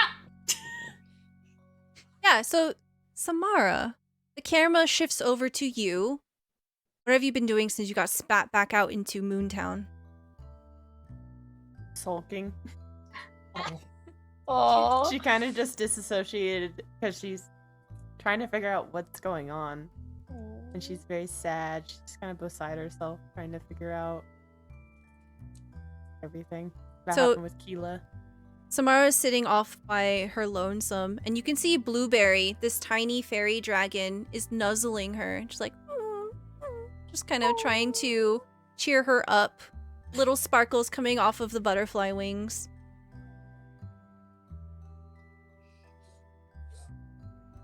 She's not hearing a word you guys are saying. oh. Sarah, another option is this place is a sanctuary of sorts. The entrance to it is in a town called Waterdeep. If you need to bring something, this would be a good place to bring. Very well. We will go on our own adventure and come back to this place, and hopefully everything goes well. We'll meet again, my friends. Rion does a very extravagant flourish. And as Zara and Rion begin to walk away, Rion leans over and says, "You know, I think neither of us have ever been on the material plane. This will be exciting." It'll be a journey for sure, and one that I'm glad I get to spend with you. Oh, Yeah. Yes, yes, so cute. Yes. All right. And if anyone else has anything they want to add, the curtain will Smart. go. Nels, for like a minute, she still has the 3 times louder voice. Wow, this is a really cool town. Oh no. My dear, you're so much energy. I love what you did with the place. Fiona looks really proud. Miss Nell, I want to confess something to you. Yes. I'm the mayor of Moontown. Yes. Oh my god. This is the best game of D&D ever. And then scene. Yay! So cute, but I lied. The entrance isn't in Waterdeep. No, it's not. That It's okay. is It's okay. We'll edit it in post. Yeah, it's good. All right. Thank you so much, everyone. Wow, I feel like that was a really interesting episode. Yeah, a lot happened. Woo. We're gonna go around and tell you all about who we are, where you can find us, and what our favorite part of today's session was. We're gonna go ahead and start with EJ. Hi, my name is EJ. You can find me here, that's One Big Egg, or on Twitter at Several Big Eggs. Oh my god, I didn't think of my favorite part. You want us to come back? No, I know it. I'm trying to decide between two. Actually, I just liked the Vizier answer, actually. I liked the whole world ends and so will you. Adon didn't like it. I thought it was cool as So cryptic. cool as hell. Yeah, I love so it. cryptic. It's not cryptic. It's saying you're gonna die.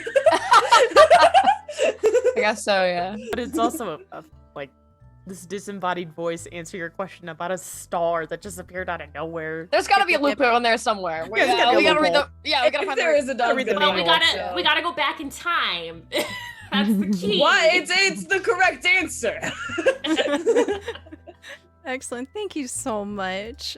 Next, we have Dungeon Dame. I'm Dungeon Dame. You can find me mostly here, honestly. Twitter, Instagram, all the same handle. I do have my own channel that I sometimes play on Thursday nights.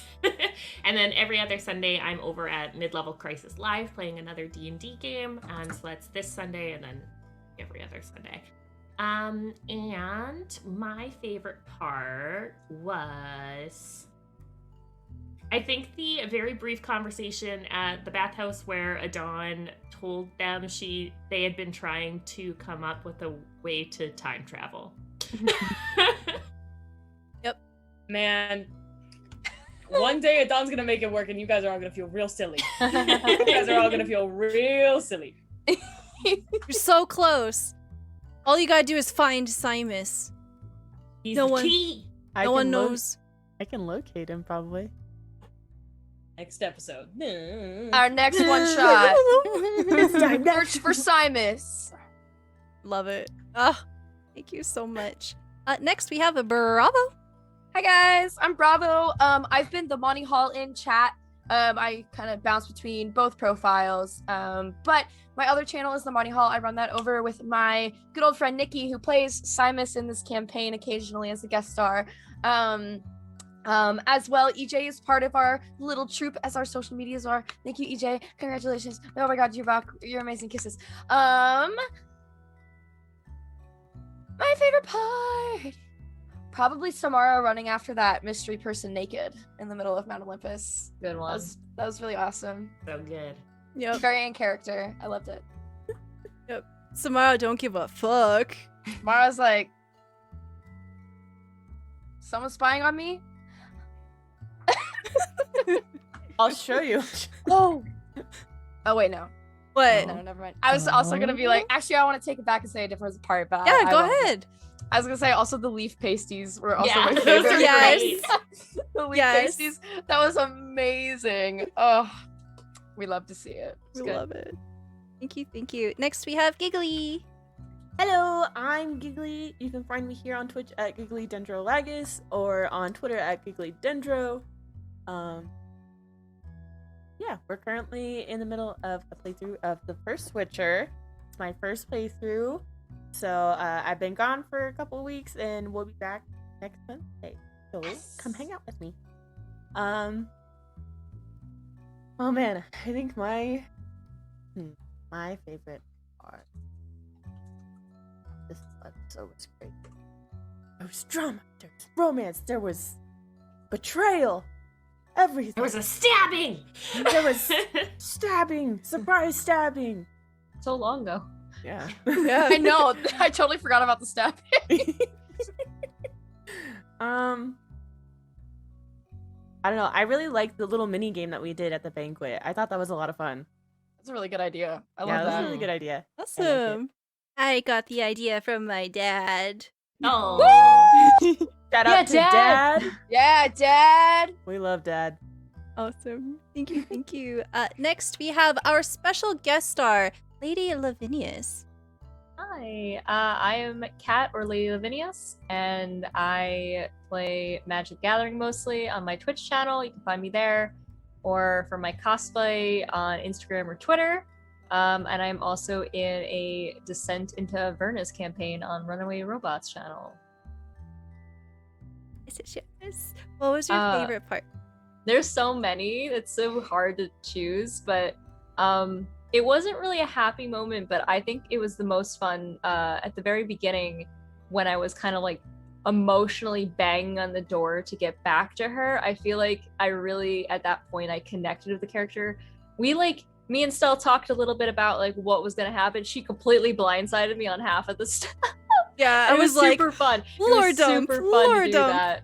that. No, but like I didn't know what was going on, but I like got really like attached to the character, and I think that was the moment that like I really had a lot of fun. So it was really good.